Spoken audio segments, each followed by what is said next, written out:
Very good morning, respected DGM madam, respected training manager sir, அதே மாதிரி ஏஇஸ் எங்களுடைய associate. So உங்களெல்லாம் சந்திப்பதில் நாங்கள் மகிழ்ச்சி அடைகிறோம். ஸோ இந்த ப்ரோக்ராம் அப்படிங்கிறது வந்து ஏதோ செய்திகளை வந்து சொல்கிறது கிடையாது, உங்களுடைய அடுத்த ஒரு பாரம்பரியத்தை மாற்றக்கூடியது. ஸோ இது வரைக்கும் வந்து நீங்கள் பார்த்துருக்கலாம், ஏதோ ஒரு செய்தி சொல்லிட்டு போயிடுவாங்கன்னு சொல்லிட்டு, அதே மாதிரி உங்களுடைய வாழ்க்கை தரத்தை உயர்த்தக்கூடிய ஒரு விஷயந்தான் இது. பொதுவாக வந்து நிறைய நாங்கள் கேள்விகளை கேட்போம், அந்த கேள்விகளுக்கு பதில் எப்படி வச்சுருக்கீங்க அப்படிங்கிறது தான் முக்கியமான விஷயம். இப்போ உங்களுடைய வாழ்க்கை தரம் அப்படிங்கிறத பற்றி ஏதாவது கேள்விப்பட்டிருக்கீங்களா? உங்களுடைய வாழ்க்கை தரம் அப்படின்னு ஒன்று அப்படிங்கிற வார்த்தை ஏதாவது கேள்விப்பட்டிருக்கீங்களா? நீங்கள் சொல்லுவாங்களாம், நீங்களும் பேசலாம். வாழ்க்கை தரம், சரி, உங்கள் வாழ்க்கையை எங்கேயாவது அளந்து பார்த்துருக்கீங்களா? சொல்லுங்கள். அளந்து பார்த்ததில்லை. எலன் மஸ்க் அளந்து பார்க்குறாரு, சரியா? சாதாரணமாக முட்டை விற்றுட்டு இருந்தவர் தான், முட்டை தான் விற்றுட்டு இருந்தவர் எலன் மஸ்க், சரியா? எல்லாத்துக்கும் செய்தி தெரியும், செய்திக்கு பின்னாடி இருக்க டெக்னாலஜி தெரியாது. ஓகே, ஸோ ஒரு மனிதனை வந்து முன்னேற்றுறது எது? சொல்லுங்க பார்க்கலாம். எது முன்னேற்றுது? முதல்ல ஒரு மனுஷன்னா என்னென்னு தெரிஞ்சுக்கணும், முன்னேற்றம்னா என்ன தெரிஞ்சுக்கணும். முன்னேற்றம்ன்றது எதை வச்சு நீங்கள் சொல்லுவீங்க? கடின உழைப்புனா முயற்சி எல்லாமே பண்ணிட்டு தான் இருக்காங்க. இதெல்லாம் நம்ம வந்து பல்லாத ஆளு கிடையாது. நம்ம வந்து ஒரு எதை வந்து நம்ம அளக்கிறோம், நம்மளுடைய வாழ்க்கையை வந்து எதை முன்னேற்றணும் அப்படிங்கிறதுக்கு என்ன விஷயம் வச்சுருக்கோம்? சொல்லுங்க பார்க்கலாம். மாறி இருக்குது. மாறி இருக்கு. என்ன லைஃப் ஸ்டைல் மாறி இருக்குது? சொல்லுங்கள். அதாவது பொதுவாகவே வந்து என்னென்னா, நமக்கு தெரிஞ்ச தகவல் அடிப்படையில் வாழ்கிறது தான் சாதாரணமாக மனிதர்கள் தான். இப்போ உதாரணத்துக்கு வந்து பார்த்திங்கன்னா, சில கம்பெனிஸ், உதாரணத்துக்கு வந்து இந்த கொக்கோ கோலா கம்பெனி எப்போ தெரியும் உங்களுக்கு? எப்போ தெரியும்? சும்மா சொல்லுங்கள். எம்ஜிஆர் இடத்துல உலகம் சுற்றுப்பாலியத்தில் கொக்கோ கோலா விளம்பரம் வந்திருக்கும். பீஸான்னு உங்களுக்கு எப்போ தெரியும்? பிரியான்னு ஒரு படம் வந்துச்சு, அந்த பிரியாங்கிற படத்தில் வந்து பின்னாடி பீஸா ஹட்டுன்னு வந்திருக்கும். ஏன் அவங்கள அத்தனை வருஷத்துக்கு போகிறாங்க, நம்முடைய வாழ்க்கை ஏன் போக முடியல? ஸோ நம்மளை பொறுத்தல வந்துன்னா லைஃப் அப்படிங்கிறதுக்கு பற்றி எதுவுமே தெரியாது. அதை கண்டுபிடிக்கிறவங்க தான் எங்களை மாதிரி ப்ரொஃபஷனல். புரியுதா? நாங்கள் வந்து சைக்காலஜிஸ்ட். அதாவது உங்களுடைய மனசுக்கு அப்படிங்கிறது வந்து உங்கள் வாழ்க்கையை இயக்குதா இல்லையா? சரியா? உங்கள் வாழ்க்கையை வந்து இயக்குதா இல்லையா? அப்படின்னா மனசு என்ன செய்யுது அப்படிங்கிறதுக்கு நிறையா வந்து 2 கோட்பாடுகள் இருக்குது. ஒன்று, இந்த மனசை பற்றி பேசுகிறவங்க அத்தனை பேருமே வந்து கருத்து கோட்பாடுகள், கருத்து தான் சொல்லிகிட்டு இருப்பாங்க. அவங்க யாரும் சயின்டிஸ்ட் கிடையாது, சரியா? கடவுளை பற்றி பேசுகிறவங்க கருத்து கோட்பாடு தான், செயலியல் கோட்பாடு இருக்காது. ஸோ அதனால் வந்து மைண்ட் சயின்ஸ் தான் முக்கியமானது. ஒரு மனுஷனை வந்து இப்போ முன்னேற்றக்கூடிய ஒரு காம்பனண்ட் என்ன அப்படின்னா என்ன சொல்வீங்க? சொல்லுங்கள். ஒரு மனிதனை முன்னேற்றக்கூடியது எது? இந்த மாதிரி கேள்வியெல்லாம் நீங்கள் கேள்விப்பட்டிருக்கலாம், அல்லது கேள்விப்படாமல் இருக்கலாம். காலையில் வந்தோன்னு கேள்வி கேட்டாவே வந்து நம்ம கஷ்டமாயிடும். சிலருக்குலாம் வந்து என்னென்னா, பொழுதன்னைக்கு ஸ்கூல் மாதிரியே கேள்வி கேட்குறாருன்னு சொல்லிட்டு இந்த கேள்வியில் கேட்காமல் இருக்கணுங்கிறதுக்காக தான் உங்களுடைய குழந்தைகளுக்கு என்ன செய்கிறாங்கன்னா, கேள்வி நானே கொடுத்துட்றேன், பதிலி நீயே எழுத வேண்டாம், நானே கொடுத்துறேன்னு சொல்லி கோனார் தமிழ்லேருந்து கொண்டு வந்தாங்க. நல்லா தெரிஞ்சுங்க. ஹலோ, கேள்வி நானே கொடுத்துட்றேன், பதிலி நானே கொடுத்துட்றேன், நீ ஒரு வேலையும் செய்யாத. எப்படி? இது எப்போ கொண்டு வந்தது? எப்போ இருந்தது? உங்களுடைய காலத்துக்கு முன்னாடி இருந்துருக்குது. அப்போ என்னென்னா, கேள்வியை வந்து கேட்கக்கூடாது. கேள்வியை கேட்க சொன்னதுனால தான் சாக்ரட்டிஸ் ஒருத்தருந்தா தெரியுமல்லவா, அவருக்கு விஷம் வச்சு கொண்டாங்க. ஏன்னா அவர் வந்து கேள்வி கேட்கறது கேட்டார், கேள்வி கேட்க சொன்னார்.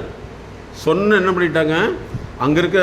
இப்போவுமே வந்து என்னென்னா, அரசியல் அமைப்பு எப்படின்னா, பணக்காரர்கள் மட்டும்தான் நீதியை வந்து உருவாக்க முடியும். அப்போ அந்த காலத்துலேயே பணக்காரலாம் என்ன செய்கிறாங்க, இவருக்கு என்ன தண்டனை கொடுக்கலாம்னு சொல்லி ஒரு 600 பணக்காரங்க சேர்றாங்க.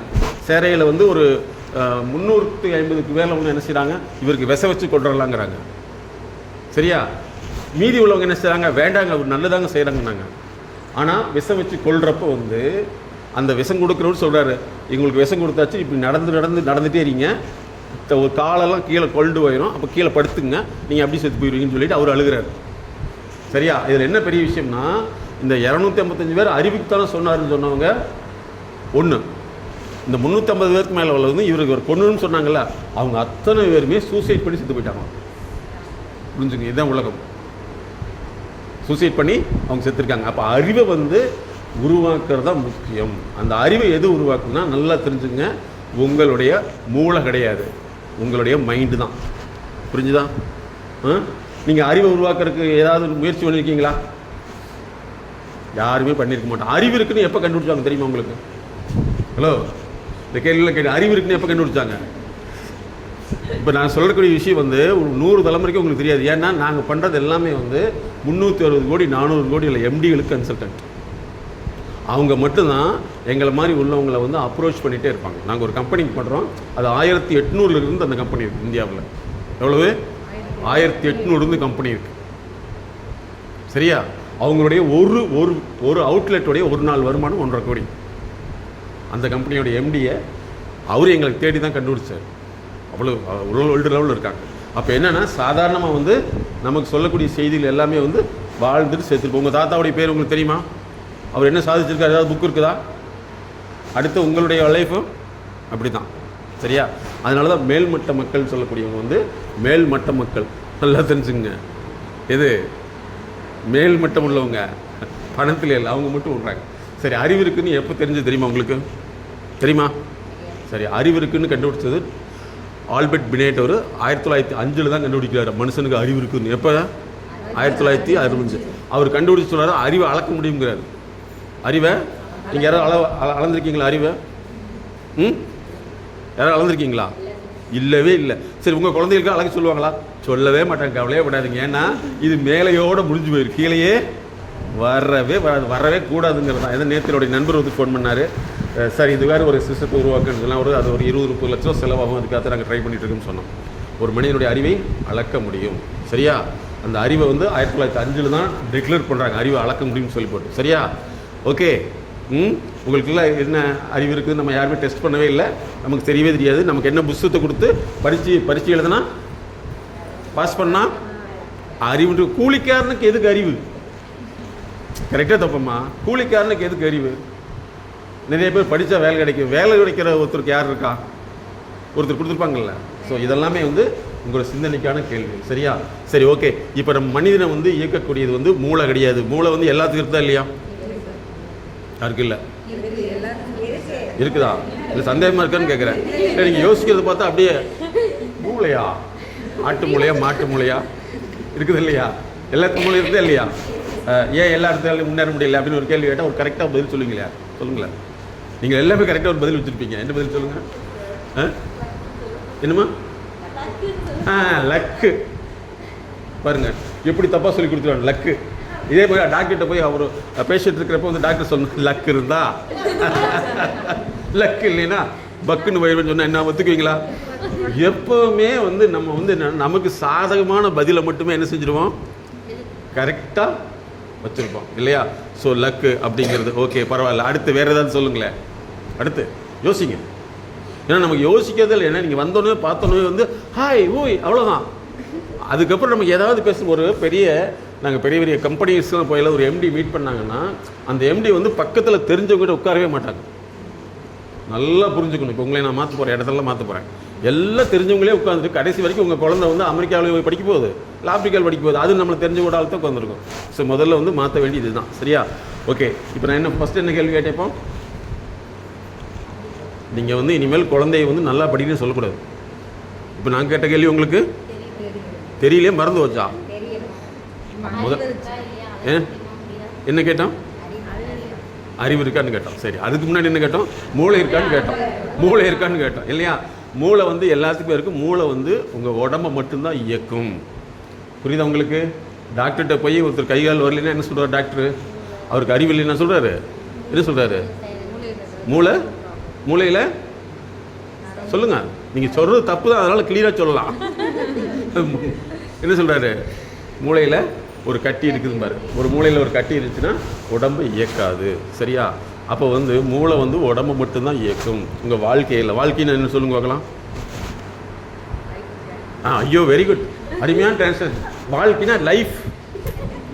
இந்த பதிலாம் எனக்கு உண்மையிலே ரொம்ப சந்தோஷமாக இருக்குது. எவ்வளோ கிளியராக சொல்கிறீங்க. தப்பா இதெல்லாம் யோசிச்சு பாருங்க. நம்ம குழந்தைகளுக்கு நம்ம அட்வைஸ் பண்ணால் எப்படி இருக்கும்?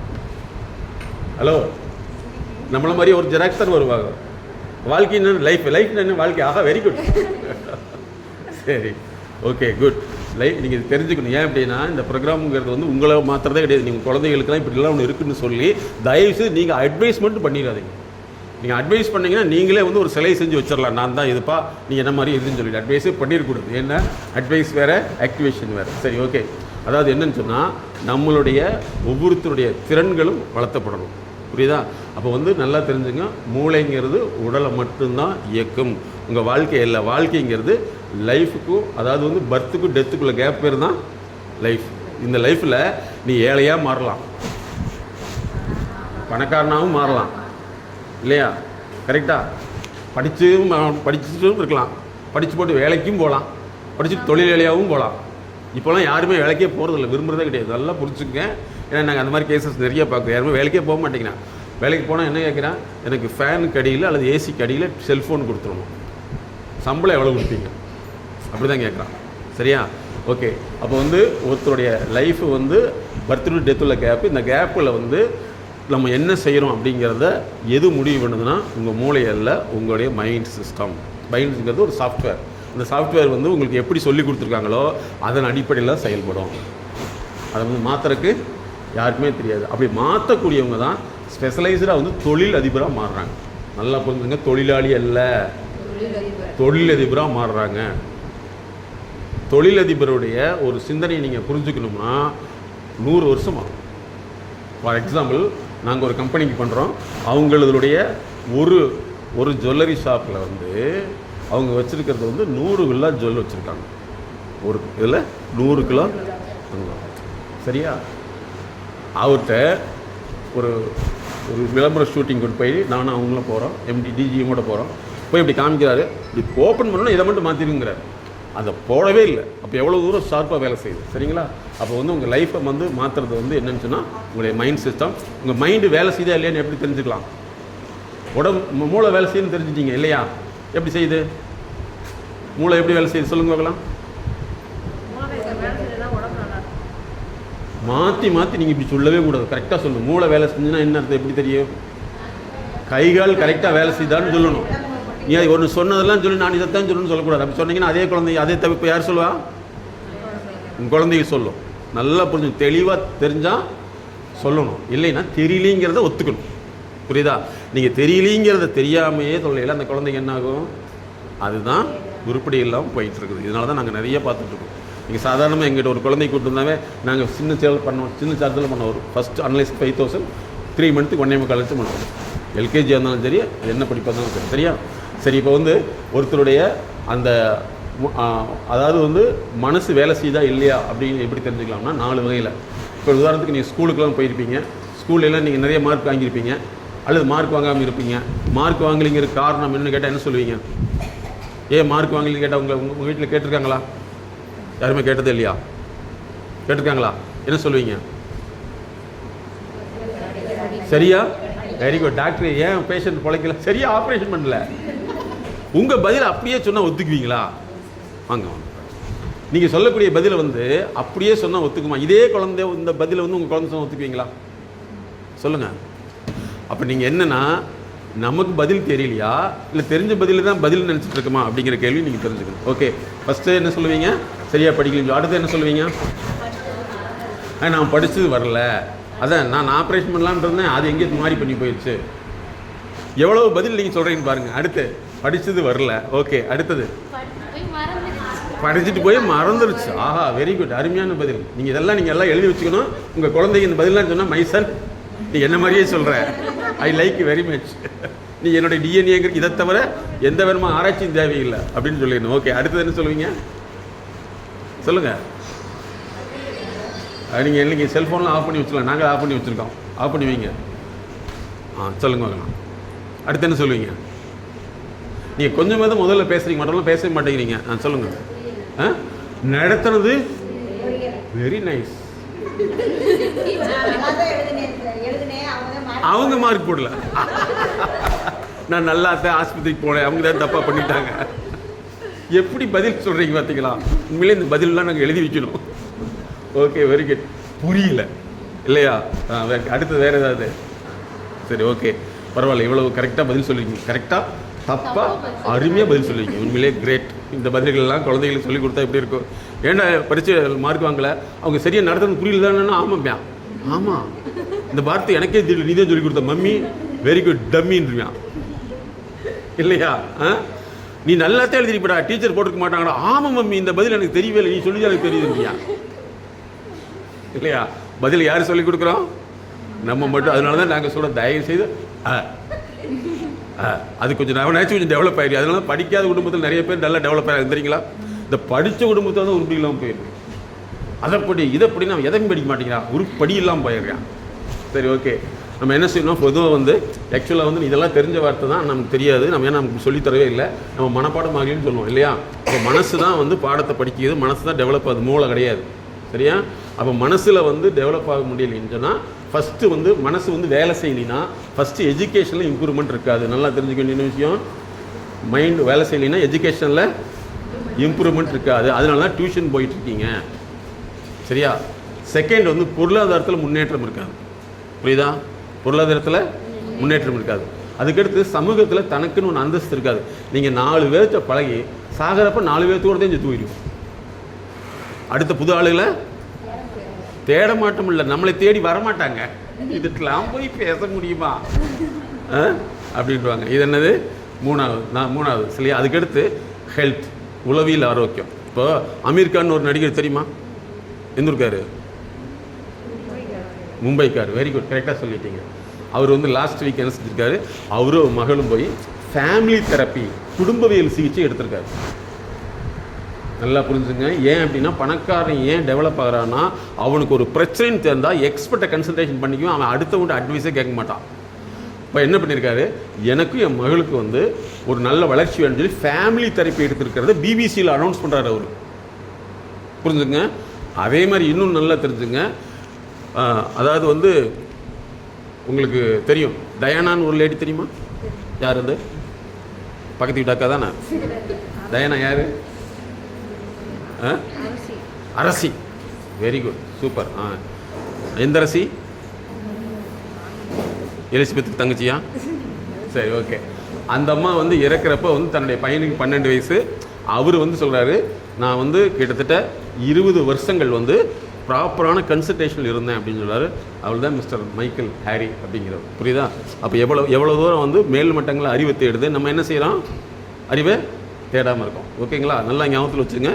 நம்மளுடைய மைண்ட் வேலை செஞ்சுன்னா ஒன்று எஜுகேஷனல் இம்ப்ரூவ்மெண்ட்டு, ரெண்டாவது எக்கனாமிக்கல் இம்ப்ரூவ்மெண்ட், அப்புறம் அதாவது அதுக்கடுத்து சமூகத்தில் நமக்குன்னு ஒரு அந்தஸ்து இருக்கும். அதுக்கடுத்து உளவியல் ஆரோக்கியம். உளவியல் ஆரோக்கியம்னா இப்போ நிறைய பேர்த்துக்கு வந்து கைகால் வலின்னு என்ன அர்த்தம்? உடல் ஆரோக்கியம் குறைவு, உடல் ஆரோக்கியம் குறைவு. அதே மாதிரி உளவியல் ஆரோக்கியம்னா வேலை செய்யலாமா? செஞ்சு எதுக்காது? செஞ்சதுக்கெல்லாம் என்ன சிலையாக வைக்கிறாங்க இல்லையா? அரசடியில் சிலையாக வைக்க போகிறாங்க. போனோமா வந்தோமா வேலையை முடிச்சுமா அப்படி இருக்கணும். இல்லை முத்துலட்சுமி அப்படின்னா ஆமான்னு அந்த அக்கா சொல்லும். சரியா? அதுக்கடுத்து லீவ் போடலாமா? போட்டு தொலைக்கலாம். என்ன பண்ணி தொலைகிறது? புரியுதா? காலையில் எந்திரிக்கிறதுக்கு இன்ட்ரெஸ்டாக இருக்கும் லீவ் நாளில். ஆமாவா இல்லையா? லீவ் நாளில் தான் இன்ட்ரெஸ்டாக இருக்கு. ஒர்க்கிங் டேஸில் இந்த அலாரம் எதுக்கு இப்படி அடித்து தொலைக்குன்னு தெரியவே மாட்டேங்குது இல்லையா? ஹலோ, அப்படி தான் நமக்கு தோணுது. லீவ் நாளில் மட்டும் வெரி ஃப்ரெஷ், நேரத்தில் விடிச்சிட்டு நல்லா இருக்குது அப்படின்னு தூக்கமே அப்போ வராது. மற்ற நாள்லாம் தூக்கம் வந்துடும். அதுக்கடுத்து வந்து நமக்கு வந்து பொதுவாக வந்து நிறைய பேர்த்துக்கு என்னென்னா வீட்டு வேலையை செய்கிறதும் பிடிக்காது. கரெக்டாக சப்பா? ஹலோ, வீட்டு வேலையை செய்கிறதும் சிலருக்கு பிடிக்காது. சிலர்லாம் அது வீட்டு வேலையை மட்டும்தான் செய்வாங்க தெரியுமா? எப்போ பார்த்தாலும் நோண்டிக்கிட்டே இருப்பாங்க, என்ன நோண்டுறான்னு தெரியாது. காலையில் இருந்துச்சு எங்கள் ரிலேஷன் வீட்டுக்கெலாம் போனோம்னா 2 மணிலேருந்து டமட்டமான்னு சத்தம் கேட்கும். என்னடான்னா இந்த அம்மாவுக்கு தூக்கம் வரல, 2 மணிக்கு தூக்கம் வரல, பார்த்தா அப்போ தான் விளக்கி கழுவுது, எல்லாம் தெளிவுட்டுரும். இவங்களாம் நான் 6 மணி ஆச்சு இருந்துச்சு பார்த்துட்டு இருந்தா ஏன் பைத்தி முடிச்சிருக்காரு படுத்து தொலை அப்படின்னா இந்நேரத்தில் யாராவது தூங்குவாங்களான்னு கேட்குது இந்த அம்மா. ஏன் இந்த அம்மாவுக்கு 2 மணிங்கிறது அப்போ தான் ஃப்ரெஷ்ஷாக மூளை இருக்கும் இல்லையா? சிலருக்கு வேலை செய்யறது பிடிக்காது, சிலருக்கு வேலை செய்கிறது மட்டும்தான் பிடிக்கும். ஒரு சிலருக்கு வந்து பேசுறதுக்கே பிடிக்கக்கூடிய, யார்கிட்ட பார்த்தாலும் முன்னே உட்காந்துருக்காங்க. குட் மார்னிங், சாப்பிட்டாச்சா, இப்படி இருப்பாங்க. பார்த்துருக்கீங்களா? அந்த மாதிரி மனிதர்களை பார்த்தா எவ்வளோ சந்தோஷமாக இருக்கும், கடுப்பாக இருக்குமா இல்லையா? அப்படி ஒரு சிலர் வந்து பேசுகிறா விடவே மாட்டாங்க. அப்புறம் வெங்காயம் எவ்வளோக்கு வாங்கினா அங்கே ஸ்டார்ட் பண்ணி வெங்காயத்தை எப்படி முடிச்ச அங்கே முடிக்க வரைக்கும் முடிச்சு எல்லாம் பேசி முடிச்சு அதுக்கப்புறம் வேலையை என்னது என்ன ஆமாம், ரெண்டு ஆப்போசிட்டு. ஒரு சிலரில் வந்து அப்படி இப்போ நான் பிஎஸ்என்எல் வேணான்னு ஒரே காரணம் என்னன்னா பிஎஸ்என்எல் பணம் கட்ட போனால் அந்த அம்மா அப்போ தான் ஃபோன் பண்ணி இருங்க எதுக்கு அவசரப்படுறீங்க இருங்க ஃபோனை பண்ணி வெங்காயம் வாங்கிட்டேன்னு இருக்கும். எங்களில் நாங்கள்லாம் க்யூவில் நிற்போம். அப்போல்லாம் முதல்ல இப்படி தானே இருந்தது, இப்போ தானே ஆன்லைன் வந்துச்சு. பார்த்தா அந்த அம்மா வந்து இருங்க சார் இப்போ தான் சார் வந்து மத்தியானம் சாப்பிட வேணாமா சார், சாப்பாடெல்லாம் கொண்டு கொடுப்பாங்கல்ல சார். அந்த அம்மா பேசி முடிச்சுட்டு உங்களுக்கு பில்லு இவ்வளோ தான் வந்திருக்குதாக்கு, நல்லா போய் பாட்டு வாங்கணும். அப்படி தான் மேடம் வந்திருக்குது. என்னங்க இப்படி சொல்கிறீங்க? ஏன்னா அங்கே வெங்காயம் அதிகமாக வாங்கிட்டாங்க. எங்கிட்ட திட்டம் இதை பார்த்து அந்த பிஎஸ்என்எல் ஆகவே அந்த அம்மாட்ட அப்படி கொடுத்துட்டுட்டேன். அதுக்கு நான் என்ன பண்ணுறது எனக்கு தெரியாது மேடம் போங்க அப்படின்னு. ஸோ இந்த மாதிரிலாம் ஒரு சொல்லியிருப்பாங்க. இதெல்லாம் உளவியல் ஆரோக்கியம் குறைபாடு. புரிஞ்சது உங்களுக்கு? அதுக்காக பேசிகிட்டே இருந்தால் உளவியல் ரொம்ப ஆரோக்கியமாகிடுச்சுன்னு நினச்சிக்காதீங்க, மென்டல் ஆயிடுச்சுன்னு அர்த்தம் இல்லையா? சிலர் பேசவே தெரியறது இல்லைங்க. எப்போ பார்த்தாலும் வந்து இப்படி உம்முனே உட்காந்துருக்காங்க. ஒரு சிலர் எப்போவுமே வந்து உம்முனே விட மாட்டாங்க. இதெல்லாம் மாற்றிக்கலாம் சரியா? ஸோ இது அப்போ வந்து உங்கள் மைண்ட் சிஸ்டம் உங்களுக்கு வேலை செய்தா, உங்கள் குழந்தைக்கு வேலை செய்து இதை வச்சு நீ அளந்துடணும். அளந்துருவீங்களா? இன்றைக்கே போய் மை சன் நீ படிக்கலை மூளை ஆப்ரேஷன் ஓகே. உங்கள் வீட்டுக்கார்ட்ட போய் நீ சம்பாதிக்கிறதுக்கு இன்றைக்கி தான் ஒருத்தர் வந்தார், டாக்டர் வந்தாலும் தெரிஞ்சார், வெரி குட் இப்போ தான் தெரிஞ்சு நாளைக்கு அவர்கிட்டையும் கூப்பிட்டு போகலாம், அடுத்து ஆப்ரேஷன் பண்ணி உன்னை சம்பாதிக்க விட்றதில்ல மகனே இல்லையா? அப்படியே இருக்காங்களா இல்லையா? நேராக போய் அப்படின்னா டைரெக்டாக சொல்லிடக்கூடாது. நான் நல்லா டெவலப் ஆகிட்டே வாங்க டார்லிங் அப்படின்னா அவர் வாட்டில் வருவார். அதை விட்டு உன்னை டெவலப் பண்ண போகலான்னு போ என்ன பைத்தியம் மெண்டலான்னு விட்டுருவாங்க. ஏன்னா யாருமே வந்து வளர்ச்சிக்கு விரும்பவே மாட்டாங்க. அதுதான் ஏழைகள். ஏழைகள் வந்து தன்னுடைய டெவலப்மெண்ட்டுக்கு அவன் விரும்பவே மாட்டான். அவன் உன்னே ஒன்று செய்வான், வாஸ்து சரியில்லைன்றியான், இல்லைன்னா கிரகம் சரியில்லைன்றியான், மொத்தத்தில் எவன் சரியில்லைன்னு என்றைக்குமே சொல்லவே மாட்டான். அதுக்கு மேலே சொன்னேன்னா ஒய்ஃப் கட்டணதும் சரியில்லைன்றியான். அதுக்கு முன்னாடி அவன் வந்து இந்த அமெரிக்காவில் ஆண்டுட்டு இருந்த மாதிரி இல்லையா? அப்படி தானே இருக்குதாங்க இல்லையா? இது வந்ததுலேருந்து என்ன சொல்லுவாங்க சொல்லுங்கள், ஃபில்லிங் த பிளாங்க்ஸ். இது வந்ததுலேருந்து டேஷ் சொல்லுங்கள். டைமே சரியில்லை. அதுக்காக நல்ல ஒரு வாட்ச் வச்சுக்க வேண்டியதுதான். ஓகே. ஸோ அதனால் வந்து இன்னையிலேருந்து நீங்கள் சாதனை பண்ண மாற போகிறீங்க. இனிமேல் வேலையை பார்த்தாவே பயந்து ஓடுவீங்களா? இல்லை சார் அப்படிலாம் ஓட முடியாது சார். எங்கே சார் விடுறாங்க? இப்படி தான் ஒரு லேடி பிட்டு பயந்து ஓடுவீங்க. அப்படிலாம் விட மாட்டாங்க சார். வாங்க சார் கேட்டை பூட்டி வச்சுருக்காங்க அப்படிங்கிறது. நம்ம பல பேருக்கு சிரிக்கிறத மறந்து வச்சு தெரியுங்களா?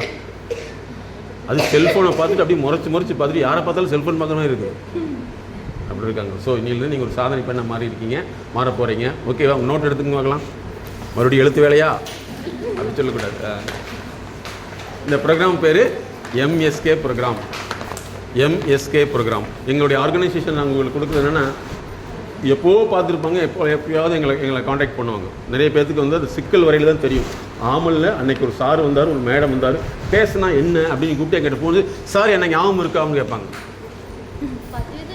எப்போம்மா பார்த்தீங்க? அன்னைக்கு பார்த்தேன் சார். என்னைக்கு? அன்னைக்கு நீங்கள் வந்தீங்களா சார்? என்னைக்குமா? எங்கேருந்து பேசுகிறீங்கம்மா? அன்னைதான் சார் அங்கே வந்தீங்களா சார்மாங்க.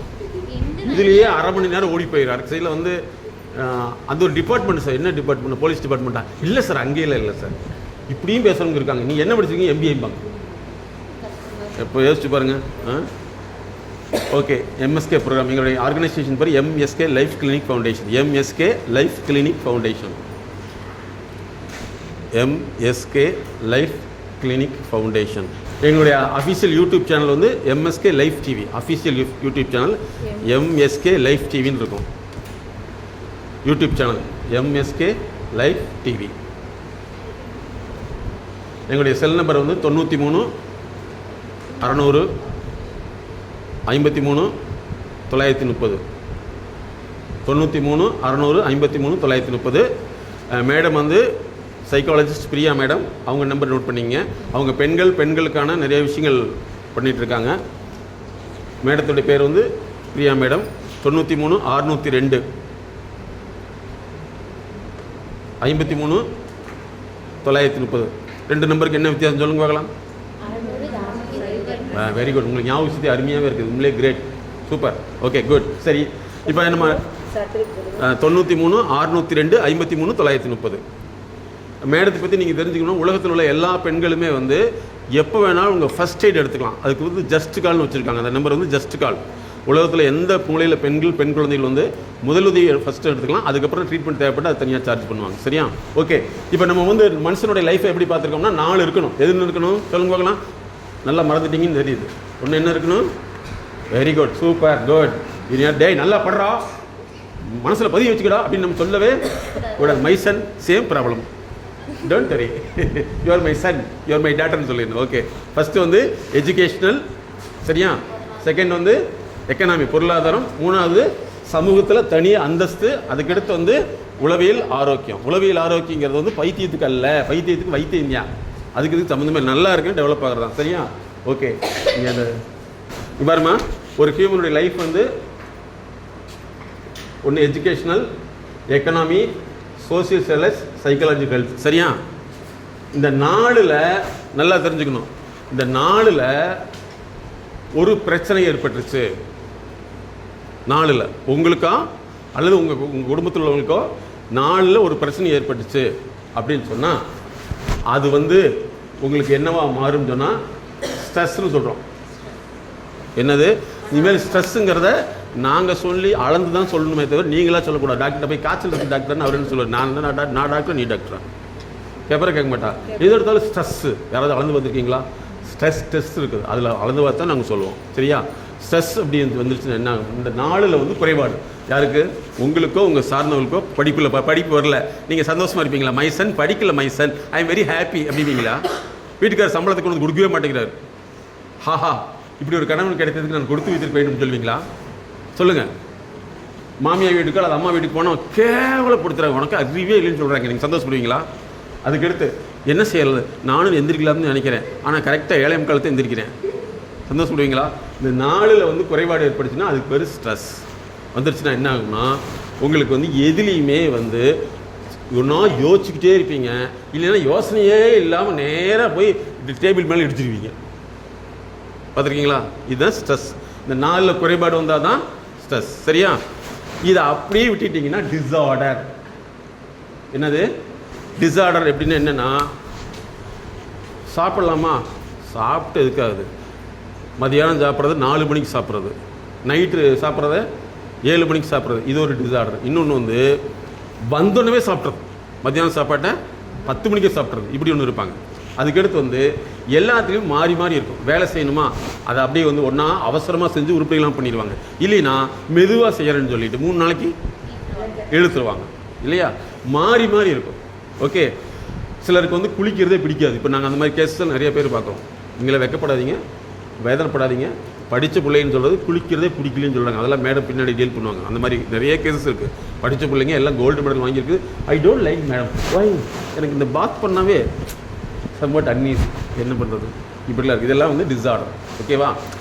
இதை அப்படியே விட்டுட்டிங்கன்னா அதுக்கப்புறம் வந்து டிசீஸ் வந்துச்சுன்னா தான் என்ன ஆகும்னா அதுதான் வந்து உங்களுக்கு பிளட் ப்ரெஷராக மாறும். பிபி. இப்போ நாங்கள் வந்து ஃபாரினில் நிறைய பண்ணிகிட்ருக்கோம். ஐடியில் ஒர்க் பண்ணுறவங்க, சாதாரண ஒர்க் பண்ணுறவங்களாம் பார்த்தீங்கன்னா காதில் ரக்கம் வந்துடும், மூத்தில ரக்கம் வந்துடும். இதெல்லாம் பார்த்தீங்கன்னா அவங்களுடைய இந்த ஸ்ட்ரெஸ் அப்படி என்னவா மாறிடுச்சு, கன்வெர்ட் ஆகி டிஸார்டராக மாறிடுச்சு. டிஸார்டராக மாறி டிசீஸாக மாறிடுது. அதுதான் வந்து சர்க்கரை வியாதி. சர்க்கரை வியாதி வர்ற காரணம் என்னென்னா இந்த 4ல் ஒன்று குறைபாடு இருக்கும். ஓகேவா? இந்த குறைபாடை யாருக்கு குறைபாடு இருக்குதோ அவங்களுக்கு நீக்கினாத்தான் இது மாறுமே தவிர இவங்களை மாத்தினா மாறுமா? வராது. வீட்டில் வந்து பயங்கரமான சண்டை அப்படின்னு வச்சுங்களேன், இந்த அம்மாவுக்கு பிபி ஏறிடுச்சு, இந்த அம்மாவுக்கு மருந்து கொடுத்தா என்ன, பிபி ஊதிட வேண்டியதுதான். புரியுதா? பிரச்சனை எங்கே இருக்குது? வீட்டில் அவரை கூப்பிட்டு சரி பண்ண, அவர் வரமாட்டேங்கிறாரு, பரவாயில்ல, அப்போ நீங்கள் அவரை எப்படி சரி பண்ணுங்கிற ட்ரீட்மெண்ட் எடுத்து அவர் உங்கள் மூலமாக அவர் சரிப்படுத்தணும். சரியா? புரிஞ்சுட்டிங்களா? இந்த 4ல் குறைபாடுகள் ஸ்ட்ரெஸ்ஸு, அதை அப்படியே விட்டால் டிஸார்டர் வந்துச்சுன்னா டிசீஸ் வந்துச்சுன்னா இதுக்கு மட்டும்தாங்க காலம் முழுதும் ட்ரீட்மெண்ட்டுக்கு போவீங்க. இன்றைக்கி ஹார்ட் அட்டாக்ங்கிறது உலகத்தில் யாருக்குமே கிடையாது. ஹார்ட் அட்டாக் கேள்விப்பட்டிருக்கீங்களா? கேள்விப்பட்டிருப்பீங்க. ஆக்சுவலாக அது பேர் லைஃப் அட்டாக். நாங்கள் வச்சுருக்கேன்னது லைஃப் அட்டாக். வீட்டில் பயங்கரமான பிரச்சனையாக இருக்கும், பிஸ்னஸில் பயங்கரமான பிரச்சனையாக இருக்கும். அந்த பிரச்சனையை யார்கிட்ட போய் கன்சல்ட் பண்ணணும்னு அவனுக்கு தெரிய மாட்டேங்குது. அப்போ அவனுக்குள்ளேயே மண்டைகளை குழம்பி என்ன ஆயிடுது, அதுதான் ஹார்ட் ப்ராப்ளம் வந்தது. இப்போ புரிஞ்சவங்களுக்கு இந்த 4 மாத்திரைக்கு நாங்கள் கண்டுபிடிச்ச ட்ரீட்மெண்ட் பேர் தான் MSK, மைண்ட் செட் நாலேஜ். சரியா? புரிஞ்சவங்களுக்கு? அப்போ இந்த மைண்ட் செட் நாலேஜில் வேர்ல்டு ஃபஸ்ட் இந்த லைஃப்பை மாத்திரை கிளினிக் ஸ்டார்ட் பண்ணால் நாங்கள் தான் லைஃப் கிளினிக்னு ஸ்டார்ட் பண்ணோம். இப்போ கிளியராக உங்களுக்கு? இதுதான் world first clinic for life. ஏன் வந்து 2006 சார் கூப்பிட்டு வர்றாங்க? நிறைய கம்பெனிகள் நாங்கள் பண்ணிட்டு இருக்கோம். எங்களுடைய கிளினிக் வந்து 10க்கு 10 தான், எந்த விளம்பரம் இருக்காது. ஒரு 360 கோடி 400 கோடி பண்ணக்கூடிய பிஸ்னஸ் எம்டி வரைக்கும் எங்களுடைய கன்சல்டன்சி இருக்குது. பொதுவாக வந்து எங்களை மாதிரி எக்ஸ்பர்ட் வந்து வெளியில் தெரியவே தெரியாது. ஏன்னா சாதாரண மக்கள் வந்து நான் டெவலப் ஆகிறதுக்கு என்ன செய்யணும் கேட்கவே மாட்டேன். ஏன்னா அவனுக்கு அந்த அறிவே சொல்லியும் தெரில. யாராவது சொல்லி கொடுத்துருக்காங்களா? சொல்லியும் தெரில. சரியா? இப்போ புரிஞ்சுட்டிங்களா?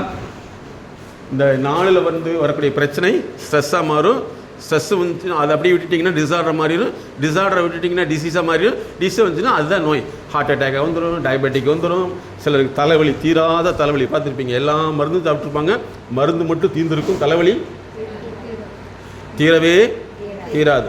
நைட்டில் படுத்தோம்னா தூக்கம் வந்து கரெக்டாக வரும். படுக்கிறப்ப 5 நிமிஷத்தில் தூக்கம் பளிச்சுன்னு முடிஞ்சு போய் எத்தனை மணிக்கு மறுபடியும் வரும்னா கரெக்டாக 5:45 தூக்கம் வரும். இடையில ஆப்பு தான், கேப்பு தான் இல்லையா? இதுக்கு பேர் ஸ்லீப்பிங் டிஸார்டர்.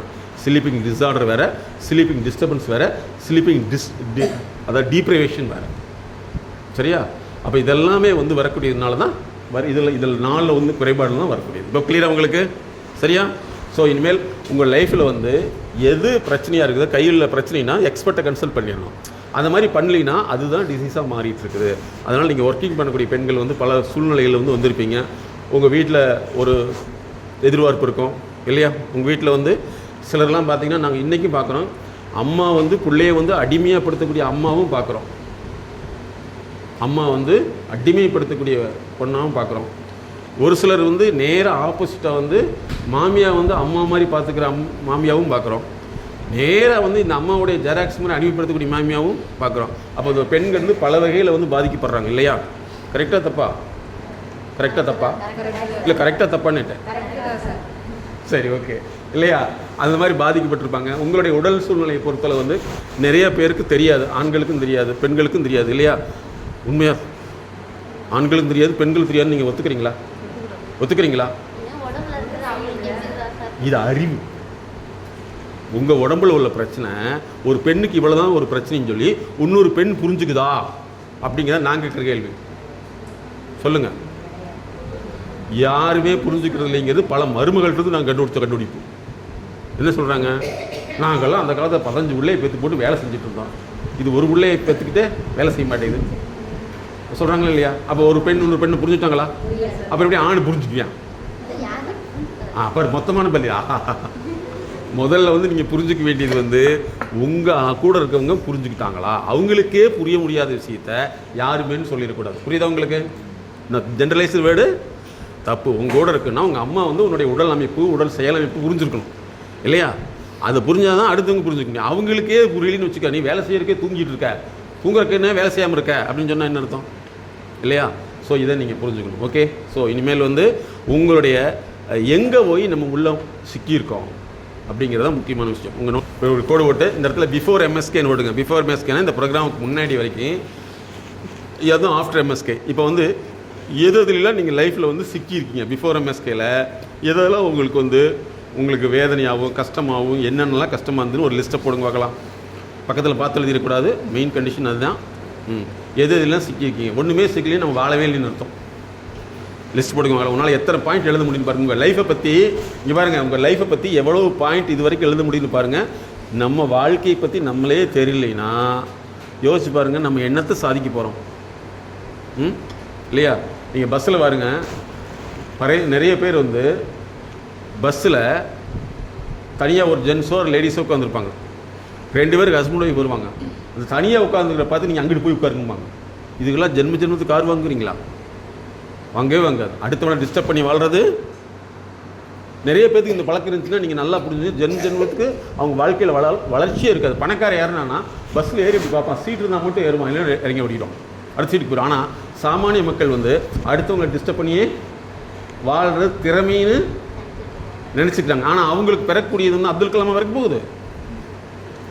அதனால் வந்து நீங்கள் உங்கள் வாழ்க்கையை பற்றி எதுலாம் பிஃபோர் எம்எஸ்கேல எதுலாம் சிக்கியிருந்தீங்கன்னு எழுதுங்க. ஆஃப்டர் எம்எஸ்கேல வந்து எதுலேருந்து நான் வெளியில் வரணும்னு நினைக்கிறீங்கன்னு எழுதுங்க. உடனே வந்து சார் இப்போ தான் சார் தெரிஞ்சது, எப்படி வர முடியும் அப்படின்னா இதுக்கு பேர் சாக்கு போக்கு. உங்கள் குழந்தை வந்து இப்போ தான் நான் படிச்சிருக்கேன், எப்படி ஃபஸ்ட் மார்க் எடுக்க முடியும் அப்படின்னு கேட்டால் ஒத்துக்குவீங்களா? அதே மாதிரி நீங்கள் கேட்குற கேள்வி எங்கேயுமே போகாது. சுற்றி யாருக்குள்ளே வரும்? குழந்தைகள் ரூபத்தில் வெளியில் வரும். எழுதுங்க பார்க்கலாம். மினிமம் ஒரு 10 பாயிண்ட் எழுதுங்க பார்க்கலாம். 10 பாயிண்டா? பலருக்கு இங்கே இருங்க. இன்னொரு நல்ல இதை கேட்டுங்க. உங்கள் வீட்டில் வந்து உங்கள் குழந்தைங்க எழுத முடியலன்னா அதுக்கு பேர் டைகிராஃபியா டிசீஸ். அவங்களுக்கு எழுதுறதுக்கு பிடிக்கவே பிடிக்காது. சரியா? டைகிராஃபியா. சிலருக்கு வந்து அவங்களுக்கு மேக்ஸ் பிடிக்காது, அது டை கால்குலியான்னு சொல்லுவோம். இதெல்லாம் ட்ரீட்மெண்ட்டில் தான் சரி பண்ண முடியும். ட்ரீட்மெண்ட்னா மருந்து கொடுத்தல, அந்த ப்ராசஸ் மேனேஜ்மெண்ட். அதே மாதிரி ஒரு சிலருக்கு வந்து கேள்வி தெரியும், பதிலும் தெரியும், கேள்வி கேட்டால் பெப்பேன்னு இருப்பாங்க. பார்த்துருக்கீங்களா? டைஃப்ரேசியான்னு சொல்லுவோம். அதுக்கு பேர் கேள்வியும் தெரியும், பதிலும் தெரியும், சொல்ல தெரியாது. இன்னும் ஒரு சிலருக்கு வந்து நான் இந்த சொல்லாமல் இருந்தேன், நமக்கு எதுக்கு வீண் வம்பு, கபக்குன்னு உட்காந்துட்டேன். இது அசர்டினஸ் ஃபெயிலியர்னு சொல்லுவோம். சரியா? அதே மாதிரி ஒரு சிலருக்கு வந்து என்னென்னா எதுலேயுமே ஆரம்பத்தில் இன்ட்ரெஸ்டாக இருப்பாங்க. அதுக்கப்புறம் கொஞ்சம் நேரத்தில் இதெல்லாம் எதுக்காது அப்டோனோமியான்னு சொல்லுவோம். இன்னும் ஒரு சிலருக்கு வந்து எந்த ஃபீலிங்குமே இருக்காது. திட்டினா கூட திட்டிங்க மேடம், கோவப்பட்டால் கூட பண்ணிட்டுக்கு மேடம், அலெக்சிதேமியான்னு சொல்லுவோம். அவங்களுக்கு எந்த உணர்ச்சியும் எடுத்துக்க முடியாது. ஒரு சிலருக்கு வந்து ஹைப்பர் சென்சிட்டிவிட்டி, மூஞ்சி இப்படி திருப்பிட்டோம்னா நம்ம கழுத்து வலிக்கும் திருப்பிப்போம். அவங்க என்ன சொல்லுவாங்க, என்னை பார்த்து தான் திரும்பல, அப்போ என் மேலே உனக்கு வெறுப்பு டன் கணக்கில் இருக்குதும்பாங்க. இதெல்லாமே வந்து நம்மளுடைய ப்ராப்ளம்னு இருக்கும். சரியா? இதுதான் நம்ம குழந்தைகளுக்கு அப்படியே கன்வர்ஷன் ஆகிட்டு இருக்கும்.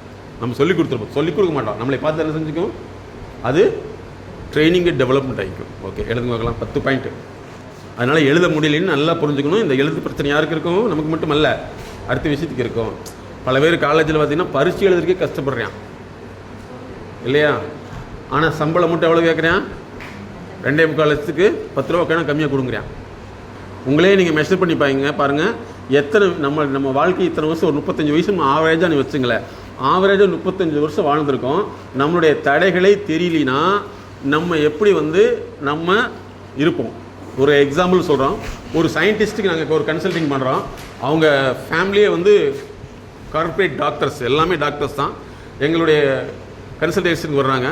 அவங்களுக்கு உடல் ரீதியில் நிறைய பிரச்சனை இருக்கிறது. என்னென்னா அடிக்கடி பசி ஓவர் ஆகிரும், அதே மாதிரி ஏப்பம் வந்துக்கிட்டே இருக்கும், ஏதாவது சொன்னால் கஷ்டமாயிரும், யூரினரி இன்ஃபெக்ஷன். அவங்க லேடி சயின்ஸ் தான், மேடம் தான் டீல் பண்ணாங்க.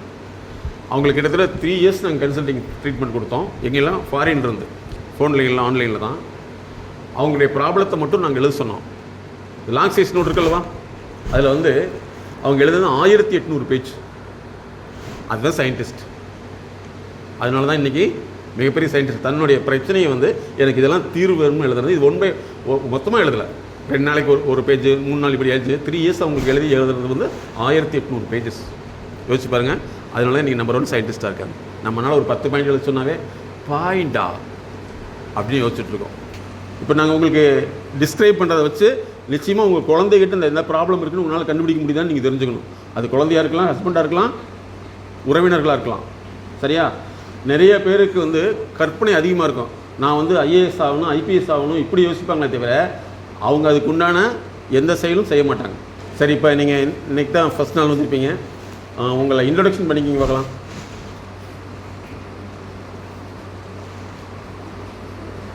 உங்களுக்குள்ளே இன்ட்ரொடக்ஷன் பண்ணிக்கலாம். அதுக்காக தெரிஞ்சவங்களே பார்த்து பேசாதீங்க. எப்போவுமே வந்து ஒரு இடத்துக்கு போனால் தெரிஞ்ச ஆள் கூட உட்காரக்கூடாதுமா. அதுதாம்மா வந்து மேல்மட்டங்களுடைய நோக்கம். சாதாரண மக்கள் தெரிஞ்ச ஆள் இருந்தால் மட்டும்தான் போய் உட்காருவாங்க. அவங்க வாழ்க்கையில் வந்து என்றைக்குமே வளர்ச்சி இருக்கவே இருக்காது. புதிய நபர்களை தெரிஞ்சுக்க விரும்ப மாட்டாங்க. சரி, ஓகே.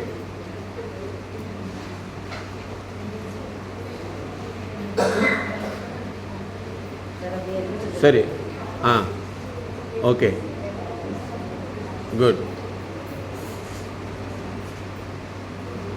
பார்க்கலாம் நீங்கள் எப்படி தான் இன்ட்ரொடக்ஷன் பண்ணிக்கலாம்னு நான் பார்த்துட்ருக்கேன். எப்படி தான் இருக்கீங்கன்னு சொல்லிட்டு. ஏன்னா நீங்கள் ஒரு ப்ரொஃபஷனல் முன்னாடி இருக்காதுங்க. எல்லாம் எந்திரிங்க முதல்ல. மேடை தவிர மற்றவெல்லாம் எந்திரிங்க. எல்லாம் இன்ட்ரொடக்ஷன் பண்ணிக்கங்க. என்னம்மா?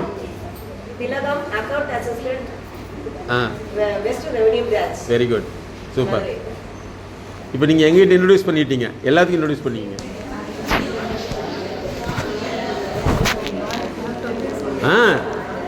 பேசிங்க.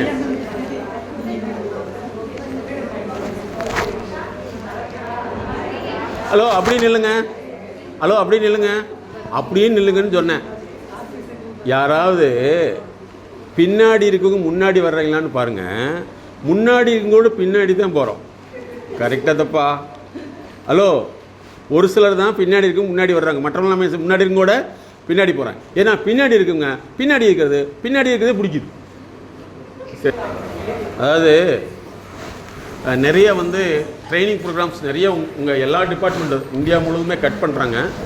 காரணம் என்னென்னா, இவங்களுக்கெல்லாம் எதுக்கு ட்ரைனிங் கொடுக்கணும் அப்படிங்கிற ஒரு மனநிலை மேலே வந்துருச்சு என்னமோ தெரியல. நாங்கள் நிறைய ஆய்வுகள் பண்ணி பார்க்கல, நிறைய பேருக்கு இந்த ட்ரைனிங்கே எதுக்கு தேவையில்லாமல் அவங்களுக்கு அதை புரிஞ்சுக்க தெரிய மாட்டேங்கிற அளவுக்கு வந்துருச்சுன்னு நினைக்கிறேன். பல டிபார்ட்மெண்ட்டில் அதை கொண்டு வந்துட்டாங்க. சரியா? ஏன் அப்படின்னா, ட்ரைனிங் போகிறோம்னாவே கஷ்டப்படுறோம். நீங்கள் நல்லா புரிஞ்சுங்க. இனிமேல் வரக்கூடிய காலகட்டத்தில் உங்களுக்கு 3 மாதத்துக்கு ஒரு ட்ரைனிங் ஐடி இண்டஸ்ட்ரி வந்துச்சுன்னா 3 மாதத்துக்கு ஒருக்கா நீங்கள் பாஸ் பண்ணால் மட்டும்தான் வேலை, இல்லைன்னா அடுத்த செகண்ட் வீட்டுக்கு அனுப்பிச்சிடுறாங்க. இப்போலாம் அப்படி தான். பர்மனெண்ட்டாக லைஃப் லாங்காக உட்காந்துக்கிற வேலையே இனிமேல் கிடையாது. 3 மாதத்துக்கு ஒருக்கா உங்களை அசஸ் பண்ணுவாங்க. 3 மாதத்துக்கு ஒருக்கா அதில் நீங்கள் பாஸ் பண்ணால் மட்டும்தான் அந்த வேலையை கண்டினியூ பண்ண முடியும். இல்லைன்னா 2 தடவை ஃபெயில் பண்ணி வேறு டிபார்ட்மெண்ட்டில் போடுவாங்க. அதாவது உங்களுக்கு நான் சொல்கிறது, இந்த வரக்கூடிய இண்டஸ்ட்ரி எல்லாமே இனிமேல் அப்படி தான் வரப்போகுது. அதுக்கப்புறம் வீட்டுக்கு அனுப்பிச்சிடுவாங்க. நீங்கள் என்ன பண்ணாலும் எனக்கு தேவைப்படுவாங்க. எல்லாமே சிஸ்டம் தான் பண்ண போகுது. அந்த மாதிரி வரப்போகுது. ஓகேவா? சரி, இப்போ எல்லாம் இன்ட்ரோடியூஸ் பண்ணிட்டீங்களா? யோசிச்சு பாருங்கள். சரி, ஓகே. நீங்கள் வந்ததுக்கு காரணம் எழுதுங்க பார்க்கலாம். நீங்கள் கூப்பிட்ட உடனே வந்துட்டீங்க, என்ன ரீசன் எழுதுங்க பார்க்கலாம். அதுதான். பரவாயில்ல, வெரி குட், பரவாயில்ல. அதான் எழுதுங்கன்னு சொன்னேன், எழுதுங்க.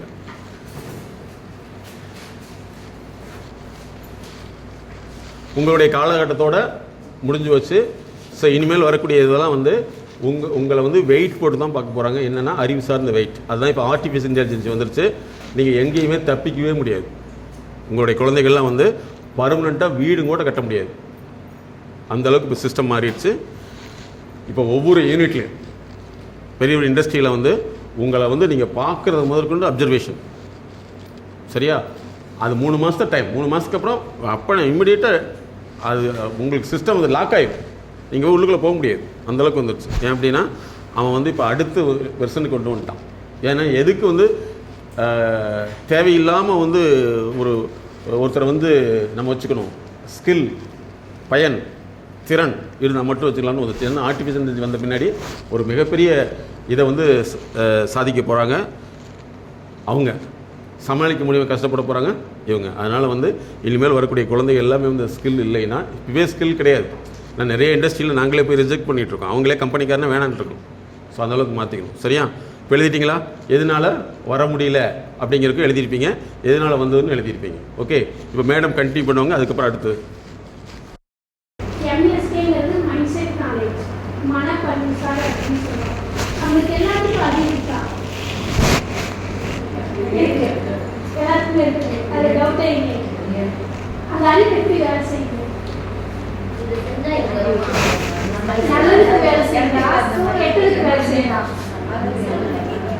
சூழ்நிலைக்கு ஏற்ற மாதிரி. அப்போ நம்மளுக்கு அறிவு எப்படி பதிவாச்சு?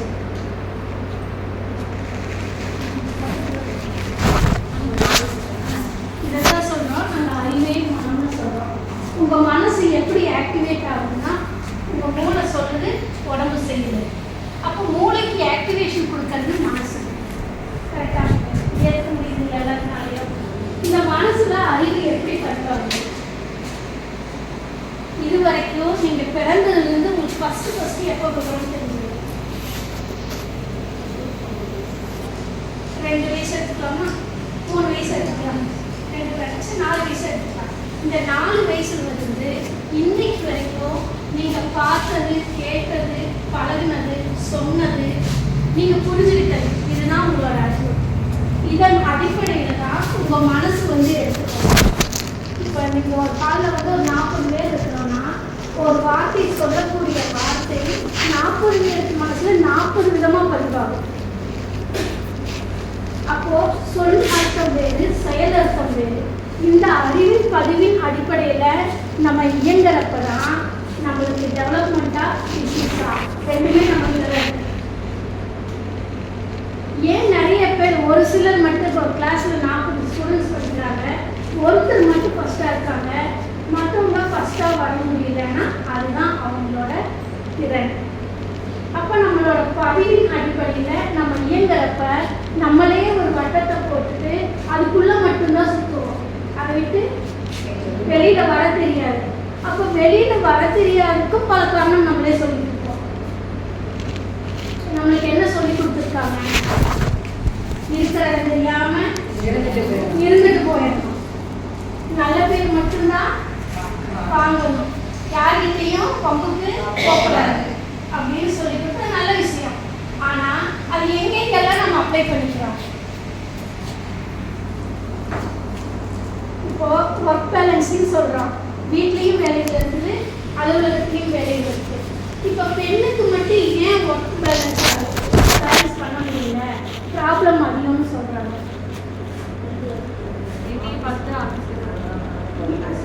ஒரு பெண்ணை வந்து எங்கெங்கெல்லாம் ஒப்பிடுறாங்க? நிலவுக்கு ஒப்பிடுறாங்க, நதிக்கு ஒப்பிடுறாங்க.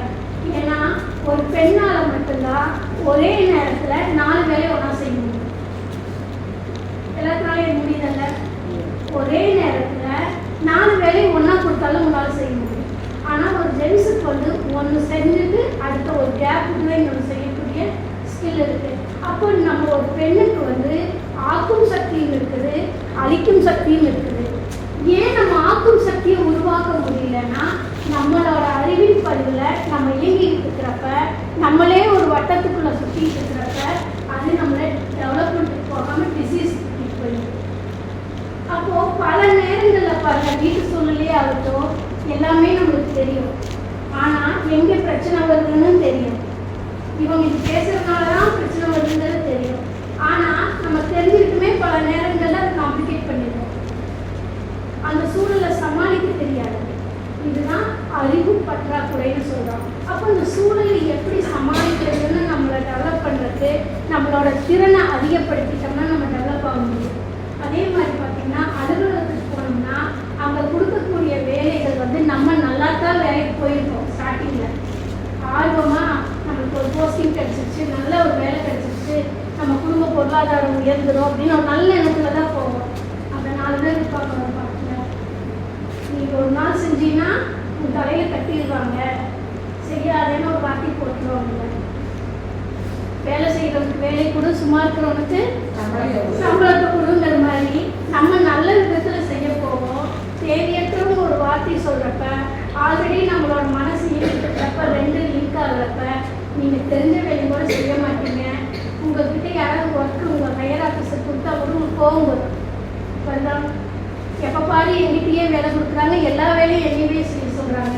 அப்போது யாருக்கு தகுதி இருக்குதோ அவங்களுக்கு தான் வேலை வருங்கிறத நம்ம ஃபஸ்ட்டு தெரிஞ்சுக்கணும். வேலை அழுத்தம் கிடையாது, நம்ம வந்து அடுத்த லெவலுக்கு இம்ப்ரூவ்மெண்ட் ஆகிட்டு இருக்கோம்னு அர்த்தம். இது வரைக்கும் நம்ம என்ன நினச்சிட்டு இருந்தோம்? வேலை கொடுத்து வேலை வாங்குறாங்க, ரெஸ்டே இல்லாமல் விடுறாங்க, டார்ச்சர் பண்ணுறாங்கன்னு நினைக்கிறோம். இதே மாதிரி நம்ம குழந்தைகளை படிக்கிறதுக்கு கொடுக்குறப்ப இவ்வளோ படிக்க கொடுக்குறாங்க, படிக்க வேண்டாம்னு சொல்லுவோமா? டியூஷன் வைக்கிறாங்க, சரி டியூஷனில் போய் படிக்கிறாங்களா? இல்லை.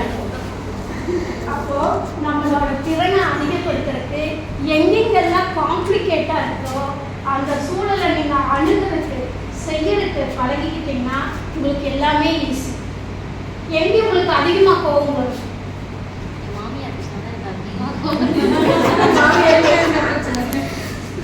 பல பேர் இங்கே மாமியாருக்கு போகிறாங்க.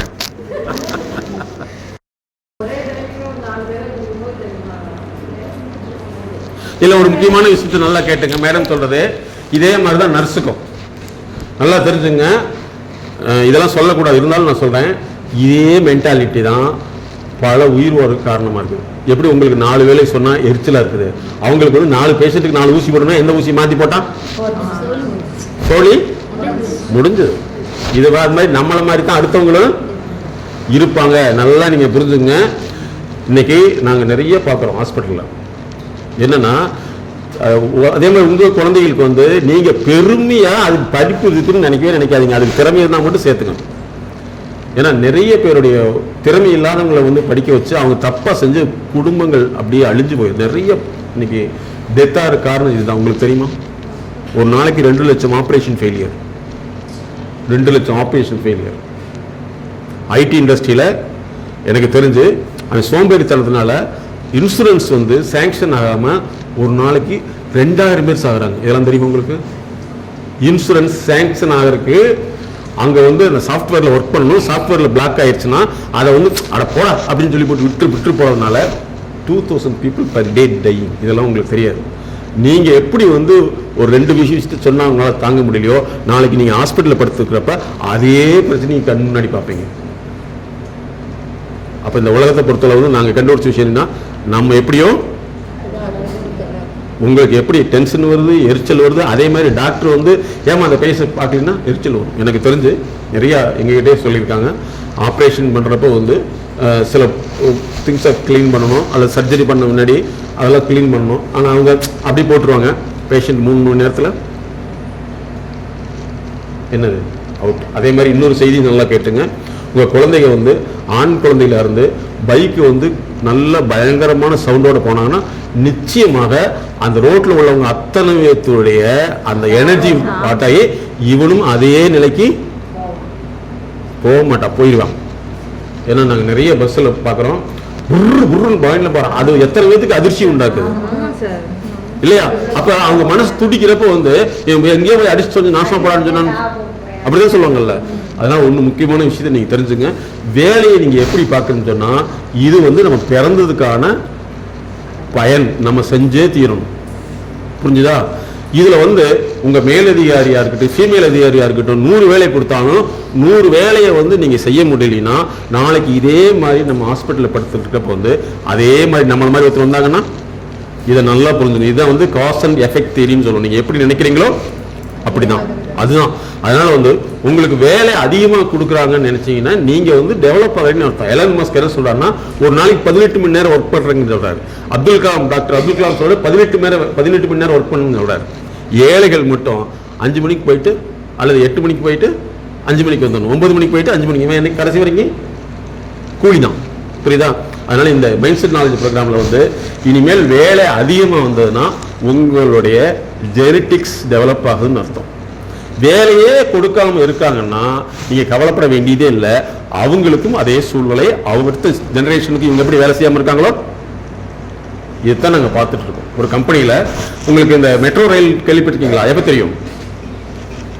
சும்மா சொல்லுங்க, எத்தனை வருஷத்துக்கு முன்னாடி தெரியுமா? ஆனால் நல்லா தெரிஞ்சு 30 வருஷத்துக்கு முன்னாடி கம்பெனி இருக்குது, கோயம்புத்தூர் இருக்குது. முட்டை ரயில் கம்பெனி எப்போ ஆரம்பிச்சது? 30 வருஷத்துக்கு முன்னாடி ஆரம்பிச்சிருக்கு. சரியா? அந்த கம்பெனிக்கு எங்கள் கன்சல்டன்சி கூப்பிட்றாங்க. அங்கே போய் பார்த்தீங்கன்னா நிறைய பேர் உட்காந்துருக்காங்க. பார்த்தா கோட் ஷூட்லாம் போட்டு உட்காந்துருக்காங்க. நான் நினச்சிட்டு ரொம்ப ஹையர் ஸ்டடீஸ் படிக்கணும்னு சொல்லிட்டு அப்புறம் கேட்டால் 8வது கூட படிக்கல. 8வது கூட படிக்கல. ஃபர்ஸ்ட் அவங்க வந்திருக்காங்க. நான் சொன்னது வந்து 15 வருஷத்துக்கு முன்னாடி அவங்களுடைய சம்பளம் வந்து 2.5 லட்சம் ரூபா, 7வது படிக்கிற 10 பசங்களுக்கு. அப்போ எல்லாம் ரிட்டையர்மெண்ட் ஸ்டேஜில் இருக்காங்க. அங்கே போன என்ன சொன்னாங்க, சார் எங்கிட்ட என்ன வேணாலும் டிஸ்கஸ் பண்ணுங்க, வேலை செய்யணும் மட்டும் சொல்லக்கூடாது.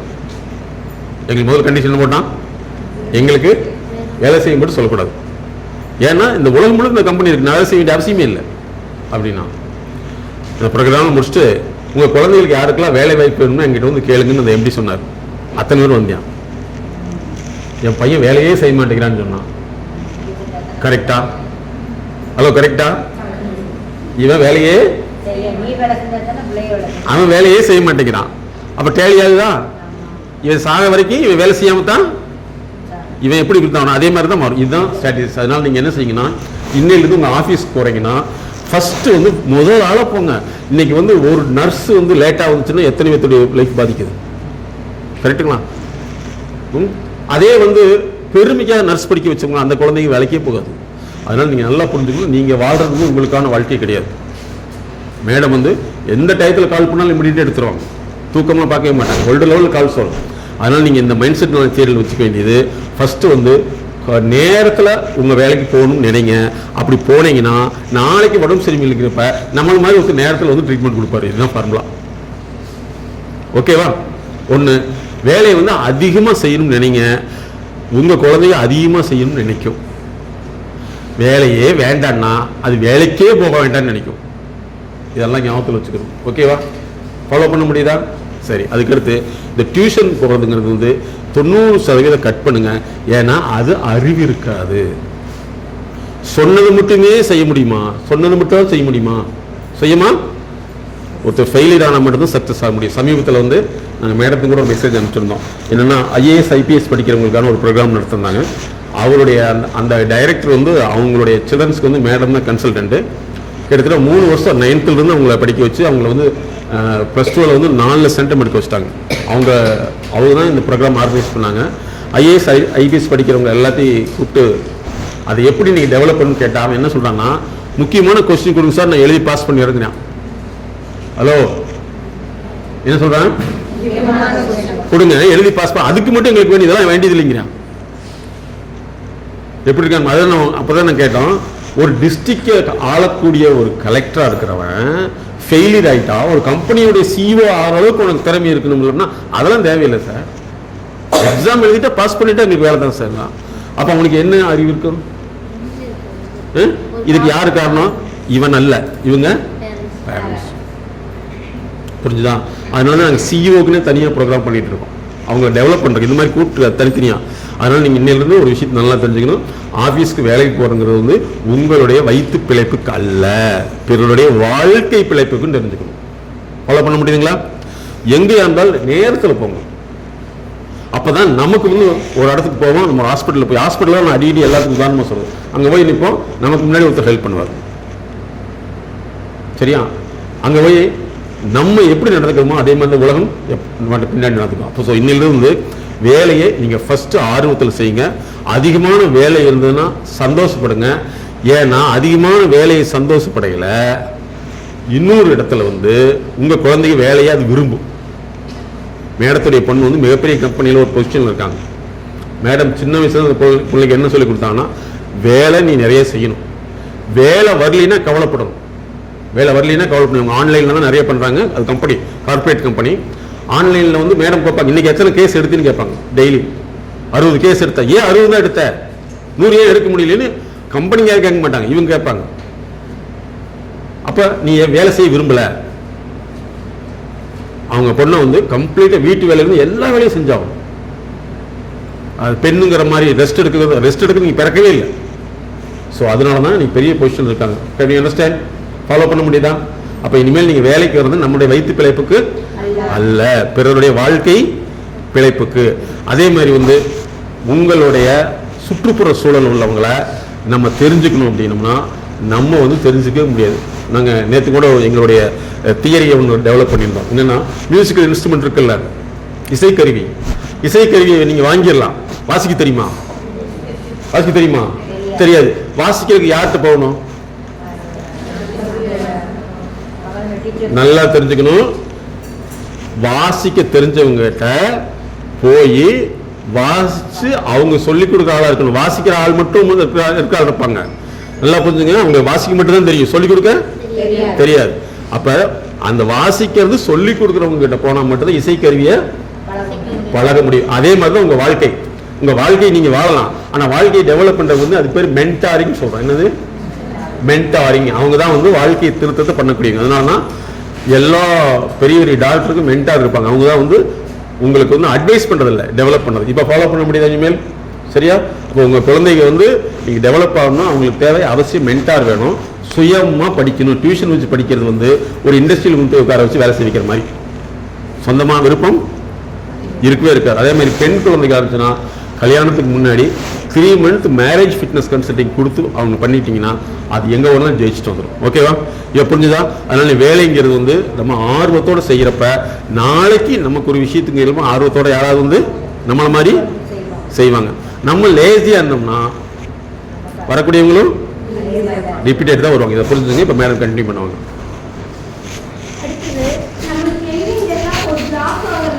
பிரச்சனைகள் வருதுன்னு பார்த்தோம்னா நம்மளுக்கு புரிந்து கொள்ளும் திறனும் ஏற்றுக்கொள்ளும் திறனும் எங்கெல்லாம் குறைவாக இருக்கோ அங்கெல்லாம் அதிகமான கோபங்கள் வரும். உங்கள் லைஃப்ல நீங்களே உங்களை அனலைஸ் பண்ணி பாருங்க.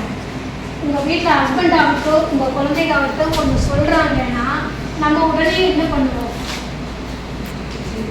எதிர்வாதங்கள் அதிகமாக பேசுவோம். அப்போ அந்த குழந்தையும் அதே தான் வரணும்னு சொல்லுவோம். ஆஃபீஸ்லேருந்து நீங்கள் டியூட்டி முடிச்சுட்டு வீட்டுக்கு போகிறீங்கன்னா போனோடனே என்ன பண்ணுவோம்?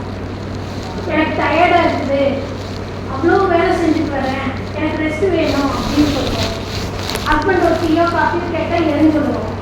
மாமியார் வந்து இப்போதான் வந்தியா செட்மெண்ட் வேலை செய்யன்னு சொன்னாங்கன்னா ஏதாவது சொன்னாலே கோவப்பட்டுருவோம். குழந்தைங்க வந்து ஏதாவது கேட்டால் டென்ஷன் ஆகும். அப்போது அந்த குழந்தைகள் எதை பார்த்து வளருது? நம்மளை பார்த்து வேலைக்கு போனால் இப்படி தான் இருக்கும், அப்போ நீ வேலைக்கு போக வேண்டாம் நம்ம முடிவு அப்பவே பண்ணிடுவோம். அது எப்போ ஃபஸ்ட் ஸ்டாண்டர்ட் செகண்ட் ஸ்டாண்டர்ட்லேயே முடிவு பண்ணிடுவோம். அதே வளர்ச்சியில் நீங்கள் வளர்ந்துட்டு வரதான் இன்னைக்கு நம்ம பார்க்குறோம் 2 டிகிரி முடிச்சிருக்காங்க, வேலைக்கு போக பிடிக்கல, வேலைக்கு போக மாட்டேங்கிறாங்க. பெண் குழந்தைங்களும் அப்படி தான் இருக்காங்க, ஆண் குழந்தைங்களும் அப்படி தான் இருக்காங்க. நம்மளுக்கு தெரிஞ்சோ தெரியாமலோ நீங்கள் எதெல்லாம் சொல்லி கொடுத்தீங்களோ அது உங்கள் குழந்தைங்க எடுத்துக்கவே எடுத்துக்காது. உங்களை பார்த்து பழகின விஷயங்களை மட்டும்தான் அது எடுக்கும். 99% பார்த்து பழகுது, 1% நீங்கள் சொன்னதை ரிப்பீட் பண்ணணும், 200% வேலை செய்யலாம். அப்போது நம்ம வந்து வேலைக்கு போயிட்டு வரோம், நம்மளுக்கு டயர்டாக இருக்குன்னா நீங்கள் ஜஸ்ட் நான் ½ ரெஸ்ட் எடுத்துட்டு வந்தேன், ப்ரொஃபஷனல் வேர்ட்ஸ் யூஸ் பண்ணுங்கள். அப்போ அந்த குழந்தைங்க வந்து போயிட்டு வந்தோடனே கொஞ்சம் ரெஸ்ட் எடுத்துட்டு அடுத்தது கன்டினியூ பண்ணுங்கிற உணர்வு வரும். அப்போது நம்ம செய்யக்கூடிய வேலைகள் புலம்பிக்கிட்டே செய்கிறோமா இல்லை ஆர்வத்தோடு செய்கிறோமா? இது கேள்வி மேடம் கேட்கறது, பதில் சொல்லுங்க. புலம்பிக்கிட்டே ஆர்வத்தோடு செய்கிறோம், கரெக்டா? பாருங்க, செய்யணுங்கிறதுக்காகவே செய்கிறோம். என்ன பண்ணி அதுக்கு ஒரு வேர்டு சொல்லுவோமே, என்ன பண்ணி டேஸ் டேஸ் போடுங்க, என்ன பண்ணி என்ன பண்ணி தொலைகிறது. அப்போ மனசுக்கு பிடிச்ச லாங்குவேஜ் தமிழ் லாங்குவேஜ் என்ன தெரியுங்களா? கரெக்டா? ஆமாவா இல்லையா? கரெக்டா? உடம்பு சரியில்லைன்னா என்ன சொல்லுவீங்க? மகளே எனக்கு உடல் நிலை சற்று சரியில்லாமல் இருக்கிறது அப்படின்னு சொல்லுவீங்களா? என்ன சொல்லுவீங்க? அதுக்கு நல்லா சொல்லுங்க, என்னால் முடிஞ்சு தொலையல, என்ன மணி தொலையுது அப்படின்னு சொன்னால் மட்டும்தான் என்னது கிளியராக கேட்குது. அப்போ மனசுக்கு பிடிச்ச லாங்குவேஜ் பக்கா ஒரிஜினல் மதர் டங். இதை மதர் டங்னு வேறு ஒன்றும் இல்லை இல்லையா? நம்ம நாட்டில் என்ன சொல்கிறோம், என்ன மணி தொலையுது நாசமாக போகிறதுக்குறாங்க. இங்கிலீஷ்கார அதே சொல்ல, what can I do, these are all ரொனியன்ஸ் அப்படிங்கிறான். அவனும் அதே இங்கிலீஷில் நம்மளை மாதிரியே தான் பேசுகிறான், வித்தியாசமே இல்லை. நம்ம தமிழில் பேசுகிறோம், அவன் இங்கிலீஷில் பேசிட்டான். அதனால தான் அது பேர் மதர் டங். அம்மா பேசுறது என்ன சொல்லுவாங்க, என் அருமை மகளே நீங்கள் சற்று எழுந்திருந்து டீ அருந்தி விட்டு சில உரையாடலாமே அப்படி சொல்லுவீங்களாங்க. டீ கொடுத்து வேலையை போய் பார்த்து போல. கரெக்டாக இல்லாமல் அவர் கரெக்டாக சொல்லுவார், இதை மதர். அப்போ எப்பவுமே மனசுக்கு பிடிச்ச லாங்குவேஜ் என்னென்னா மதர் டங். ஓகே, டெங்கு கிடையாது. ஓகே மேடம் கண்டினியூ பண்ணுவாங்க. மகனோ மகளோ வீட்டில் இருந்தாங்கன்னா தயவு செய்து அவங்க வேலைகளை பண்ணுங்க. படிக்கிட்டுங்கிற பேரில் எங்கெல்லாம் அவங்களுக்கு சௌகரியம் ஏற்படுத்தி கொடுக்குறீங்களோ அவங்க படிக்கவே மாட்டாங்க. ஏன்னா இன்றைக்கும் காலேஜில் நடக்கிறது பார்த்தீங்கன்னா, எக்ஸாம் செமஸ்டர் வருது அப்படின்னா கொஸ்டின் பேப்பர் 2 நாளைக்கு முன்னாடி கொடுத்துருவாங்க, அவங்க எழுதி பாஸ் ஆகிட்டு வந்துடுவாங்க. ஆனால் நீங்கள் வீட்டில் ஒரு வேலை சொன்னீங்கன்னா எரிஞ்சுடுவாங்க உங்கள் வேலை. அப்போ இப்போ சின்ன வயசு ஒரு 9th படிக்கிறாங்க 8th படிக்கிறாங்கன்னு இப்போருந்தே பழக்கப்படுத்துங்க. ஒரு மனிதன் வந்து 5 கட்டங்களை தாண்டினா ஒரு செயல்பாட்டுக்கு வெளியே வர முடியும். அது நீங்களாகவும் இருக்கலாம், உங்கள் குழந்தைகளாகவும் இருக்கலாம். 5 கட்டங்களை தாண்டினா உங்கள் மனசு வந்து அதை அக்செப்ட் பண்ணிக்கும். ஃபஸ்ட்டு எதை சொன்னாலுமே உங்களுக்குள்ள போகாது. 2வது நான் ஏன் செய்யணும், எனக்கு இதெல்லாம் தேவையில்லைன்னு சொல்லும். இந்த கட்டத்தை தாண்டணும். 3வது சொன்னதுக்காக செஞ்சு குறையிறேன் அப்படிங்கிற லெவலுக்கு வரும். அது எல்லாத்துக்குமே இது பொதுவானது, பெண்களுக்கும் ஆண்களுக்கும் குழந்தைகளுக்கும் எல்லாத்துக்கும் பொதுவானது. இந்த 3வது கட்டம் தாண்டணும். அதுக்கப்புறம் நம்மளே செய்யலாமே, அவன் வந்து திட்டக்குள்ள செஞ்சு முடிச்சுருவோமே அப்படிங்கிறது. அதுக்கடுத்தது ஆர்வத்தோடு செய்யறது. இந்த 5 கட்டங்களை செய்யறதுக்கு தான் வருடங்களாகலாம் அவரோட அறிவின் அடிப்படையில் பதிவின் அடிப்படையில் இயங்குறப்ப உங்கள் மனசு இதுக்கு 1 நாள் ஆகலாம், 2 நாள் ஆகலாம், 5 வருஷம் கூட ஆகலாம். அப்போ குழந்தைங்க வந்து காலேஜ் முடிச்சுட்டு வேலைக்கு போகலைன்னா இந்த 5 கட்டத்துலேயும் பிரச்சனை இருக்கும். அப்போ உடனே செய்யலாம் செய்வாங்களா? திருமணம் ஆகிட்டு ஏன் ஒரே வாரத்தில் பிரச்சனைன்னு சொல்கிறாங்க? வேலை செய்ய முடியாது. அப்படி மீறி செஞ்சாலும் இங்கே பாத்திரங்கள்னா பழகிட்டு தான் போய் கழுவுவாங்க. கடைக்கு போயிட்டு பையன் நினைச்சுனா ஃபங்க்ஷன் கொடுக்குறோம், அப்போதான் போயிட்டு வருவாங்க. அந்த சூழல் அங்கே போய் செய்யணும் செய்வாங்களா? எங்கள் வீட்டில் நான் ஒரு வேலை தான் சொல்லுவேன், இங்கே வந்து பாத்திரம் கழுவுறாங்க, இங்கே கொடுத்துருக்காங்க, மல்டியாக செய்ய தெரியாது. அப்போ நம்மளோட திறமையை வளர்த்துறது, நம்மளோட எண்ணத்தையும் நம்மளோட அறிவையும் நம்ம புதுப்பிச்சுக்கிட்டே வரணும். நம்ம புதுப்பிச்சுக்கிறதுக்கு நம்ம இது வரைக்கும் என்ன பண்ணியிருக்கோம்? பார்ப்போம், நிறைய வார்த்தைகள் கேட்போம், சீரியல் பார்ப்போம், ஜோக் காமெடி கேட்போம். இது எல்லாமே உங்களை ஆக்டிவேட் பண்ணுதா இல்லை டீஆக்டிவேட் பண்ணுதா?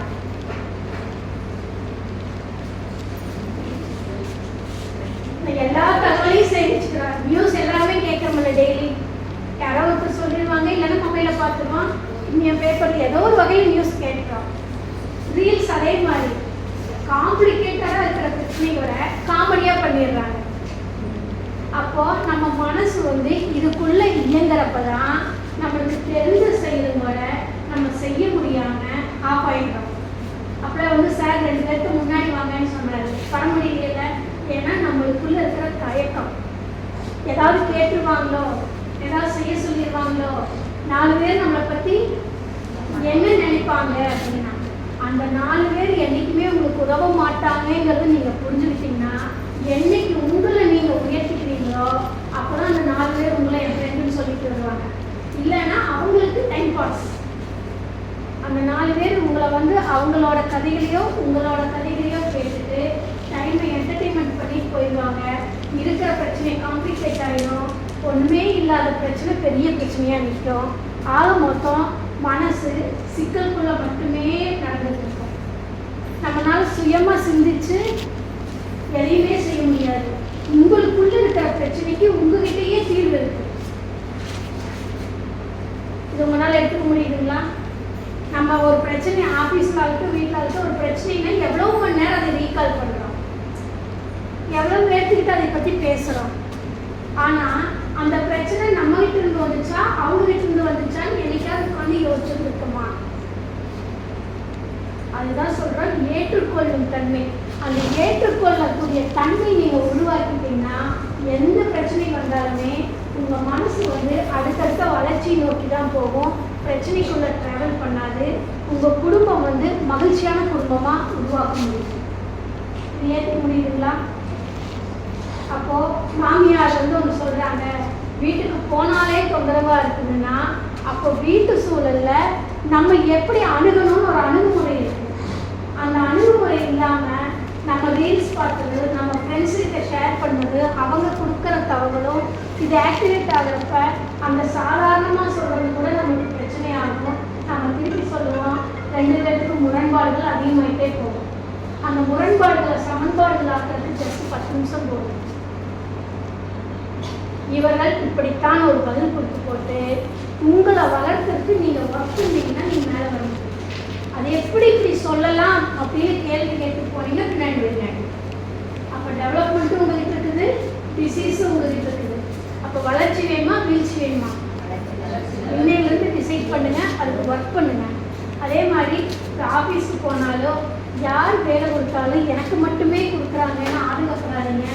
ஏன்னா பட்ட தீட்டத்தான் வைரம் ஜொலிக்கும். சிலை செதுக்க தான் சிலை உருவமா வரும். அப்ப நம்மளுக்கு வேலை கொடுக்குறாங்கன்னு சொல்லி நம்ம ஒதுங்கி போனோம்னா இதே பொசிஷன்ல இப்படியே தான் வாழ்ந்துட்டு இருக்கோம். நம்மளுக்கான அங்கீகாரம் கிடைக்காததுக்கு நம்மளே தயாரா இருக்கோம்.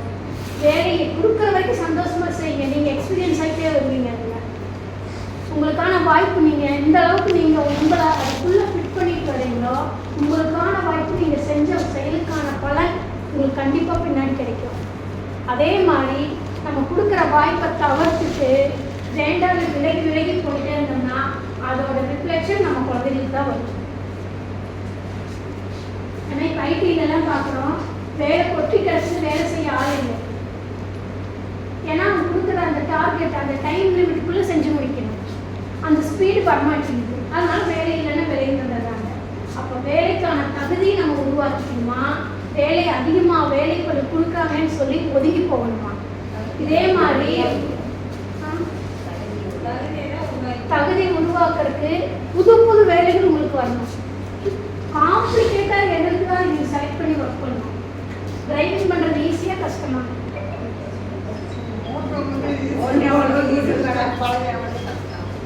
ஏன் நம்மளால பழகிக்க முடியல? நம்ம அவங்களுக்கு 2 கை 2 கண்ணு 2 கால் அதே தான் இருக்கு. ஏன் ஒருத்தர் மட்டும் ஓட்டுறாங்க, ஒருத்தர்னால ஓட்ட முடியல? எத்தனையோ லேடிஸ் ஃப்ளைட் ஓட்டுறாங்க. ட்ரெயின் ஓட்டுறாங்க, ஏன் நம்மளால முடியல? எனக்காவது யோசிச்சுருந்துருக்குமா? ஏன்னா நம்ம அதில் வந்து ரிஸ்க் எடுக்க விரும்புகிறோம். அந்த ரிஸ்க் எடுக்கணும்னா நம்ம கற்றுக்கணும். எல்லாமே எடுத்தோடனே கற்றுக்கிட்டு யாருமே வரல. பல சூழல்களை கடந்து தான், பல சிக்கல்களுக்குள்ளே போய் தான் நம்மளை தயார் பண்ணிக்கிறோம். அப்போ ஒவ்வொருத்தருக்குள்ளேயுமே தகுதிகள் இருக்குது. ஆனால் அந்த தகுதி நம்ம எங்கே செலவழிக்கிறோம்? பேச்சில் செலவழிக்கிறோமா, பிரச்சனைகளில் செலவழிக்கிறோமா, இல்லை ஒன்றுமே இல்லாத காம்ப்ளிகேட் பண்ணிக்கிறோமா? அப்போ நம்மளுக்கு தெரியாத தகவல்களை எங்கெல்லாம் நம்ம தேடி தேடி செய்கிறோமோ உங்களோட அறிவு விரிவடையும். அப்போ உங்கள் அறிவு விரிவடைகிறதுக்கு கிடைக்கிற வேலை, எப்போ வேலை கிடைச்சாலும் வாங்கிக்கோங்க, விலகியே போகாதீங்க. அப்போ தான் உங்களை நீங்கள் முன்னேற்றிக்க முடியும். உங்களை பார்த்து உங்கள் குழந்தைங்க உங்கள் அறிவு விரிவடைஞ்சிருச்சுனாலே உங்கள் முகம் தெளிவாயிடும், உங்கள் வார்த்தை தெளிவாயிடும். இல்லைன்னா நீங்கள் வீட்லேயே பாருங்க, ஏன் தொடர்ந்தாலும் சும்மா பேசிகிட்டே இருக்கிறேன்பாங்க, சில வேலை இல்லையா போகும்பாங்க.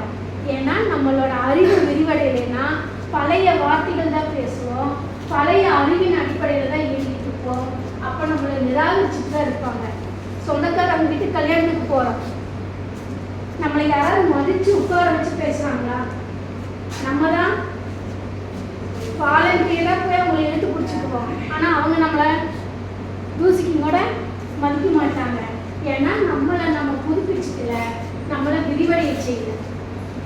இதிலிருந்து மாற்றிக்கலாமா? நம்மளே எங்கே போனாலுமே நீங்கள் ஒரு இடத்துல வேலை செய்கிற இடத்துலையானாலும் சரி, குடும்ப சூழ்நிலையானாலும் சரி, நீங்கள் எந்த இடத்துல இருந்தாலும் உங்களுக்கு மதிப்பீடு கிடைக்கலைன்னா நம்ம செய்யறதுல மிஸ்டேக் இருக்குது. நம்மளோட அறிவை மாற்றி செயல்படணும். நீங்கள் செயல்பாட்டுக்கு வந்தீங்கன்னா உங்களை தேடி வருவாங்க. நாளைக்கு உருவாக்கிக்கலாமா?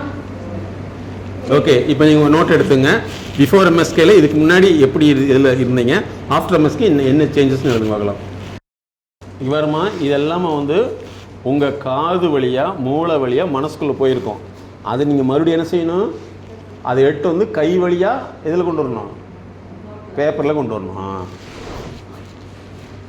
இல்லை சார் உள்ளே போகுது வெளியே எடுக்கவே தெரியல அப்படின்னா நம்ம புரிஞ்சுக்கணும், பை சன் சேம் ப்ராப்ளம். மறக்க மாட்டேங்கன்னு நினைக்கிறேன் இனிமேல். இல்லை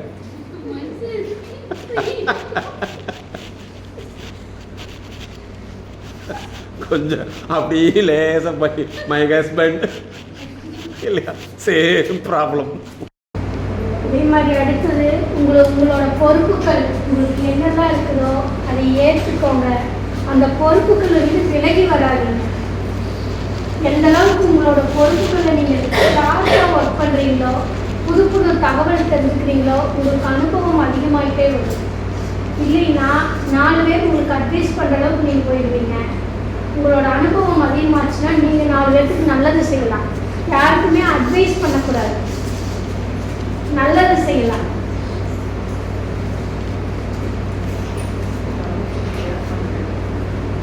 நல்லது யாருமே எடுத்துக்க மாட்டாங்க. ஏன்னா நம்ம எப்படி ஒரு தயக்கம், ஒரு பயம், ஒரு வெக்கம், ஒரு வேதனை இருக்குதோ அதே சூழல்ல தான் அவங்களே நிற்பாங்க. எடுத்துக்க தெரியாது, பிரித்து பார்க்க தெரியாது, புரிஞ்சுக்க முடியாது. ஏன்னா நம்மளை விட அவங்களுக்கு பாதிப்பு அதிகமாக இருக்கலாம். அந்த மாதிரி நபர்களை லைட்டாக சொல்லிட்டு விட்டுடலாம். ஒரு சூழலில் அவங்களே மாறிக்குவாங்க. அதுக்காக நீங்கள் உங்கள் பொறுப்புலேருந்து விலகி வரக்கூடாது. இப்போ உங்கள் ஆஃபீஸ்லேயே ஒரு ஒர்க்கு கண்டினியூஸாக வருதுன்னா இது என்னோட வேலை இல்லைன்னு தள்ளி விடாமல் நீங்கள் பொறுப்பெடுத்து இது செய்யறதுக்கு உங்களுக்கானது உங்களுக்கு வரும். நீங்கள் அடுத்த லெவலுக்கு போகிறதுக்கு அதுவே ஒரு வாய்ப்பாக இருக்கும். யாரையுமே அதே மாதிரி காக்க வச்சு வேலைகள் இழுத்தரிக்கவே வேண்டாம். ஒருத்தருக்கு ஒன்று தெரியலங்கிற பட்சத்தில் உங்களுக்கு தெரிஞ்சதுன்னா உங்களுக்கு சொல்லிக் கொடுங்க. இது உங்களுக்கு புரியுதா? யாராவது ஊசியோட போய் 2-3 தடவை நரம்பு கிடைக்கலன்னு சொல்லி ஊசி குத்துறத பார்த்துருக்கீங்களா? எப்படி அழகா இருக்கும்ல? ஹலோ, அழகா இருக்குமா இருக்காதா குத்துறவங்களுக்கு? ஏன்னா நல்லா புரிஞ்சுக்கணும், நம்மளை மாதிரி நல்லா கவனத்தில் இருக்கணும். உலகத்தை எங்கேயுமே நீங்கள் தப்பிக்கவே முடியவே முடியாது. அது வேலையே செய்யாமல் வந்திருக்கும், எப்படியோ பணப்பாடம் பண்ணி பாஸ் பண்ணி வந்திருக்கோம். டாக்டர்கிட்ட வந்து ஊசி போட சொல்லணும்னா அது என்ன செய்யும்? ஊசி எங்கே போடணும்னு கேட்கும் இல்லையா? போட்டு நரம்பு போட்டு எடுக்கிறக்குள்ளே வந்து அப்படிங்கிறது இனிமே ஏமா கேத்தர அப்படி தானே சொல்லுவாங்க. ஆமாம், உங்களுக்கும் இல்லை, எங்கிட்ட ஒரு பொருளை வந்துச்சு. ஊசி போட்டு 5 தடவை குத்துறாங்க, 5 தடவை நரம்பு வரல. எல்லாம் ஞாபகத்தில் வச்சுக்கோ, நரம்பு வராது, வலிதான் வரும். வலி ஏன் அப்படின்னா நல்லா நீங்கள் புரிஞ்சுக்கணும். இதனால தான் நான் எல்லா பேரண்ட்டும் சொல்கிறேங்கன்னா, உங்கள் குழந்தைய பெருமைக்காக படிக்க வைக்காதீங்க, திறமைக்காக படிக்க வைங்க. இந்த நீட்டுக்கு கோச்சிங் தயவுசெய்து அனுப்பாதீங்கம்மா. ஏன் அப்படின்னா நல்லா புரிஞ்சுக்க, முக்கியமான கொஸ்டினை படிக்க வச்சு பாஸ் பண்ணி விட்டுறா நீங்கள் ஜெயிச்சிருவீங்க. ஆனால் அந்த பாதிக்கிறது உங்களை மாதிரி தான்.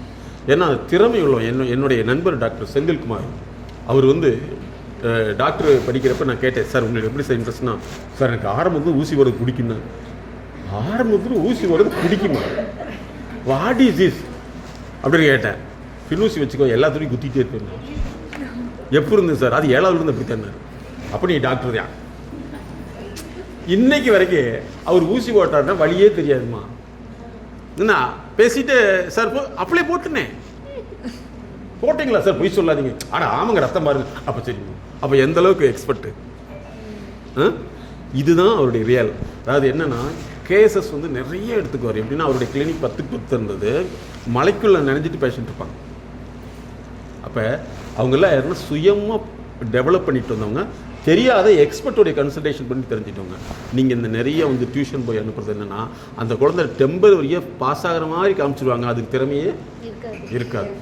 ஒன்று பாருங்க, இப்போ எவ்வளவோ கேஸ் ப்ராப்ளம் நிறைய வருது. இப்போ ஹாஸ்பிட்டலில் பார்த்தா ஒரு 3 இயர்ஸ்க்கு முன்னாடி டெலிவரிக்கு போகிறாங்க, நார்மல் டெலிவரி எடுக்க தெரியல, அந்த டாக்டருக்கு எடுக்க தெரியல, பாதி தலை வெளியில் வந்துருச்சு. அதுக்கப்புறம் என்ன பண்ணுறதுன்னு தெரியல, அப்படியே வேறு ஹாஸ்பிட்டலுக்கு அனுப்புகிறாங்க. அந்த குழந்தை எம்ஆர்சியில் தான் இருக்கு. இதெல்லாம் நாங்கள் பார்த்துட்ருக்கோம்மா. நல்லா, அதனால தான் நான் சொல்கிறது நீங்கள் குழந்தை பெற்றுக்கிறது, நம்ம குழந்தையை வளர்த்துறது நமக்கானது அல்ல. அந்த குழந்தை உலகத்துக்கான ஒரு குழந்தை. அந்த குழந்தையை பெருமைக்காக படிக்க வைக்காதீங்க, திறமைக்காக படிக்க வைங்க.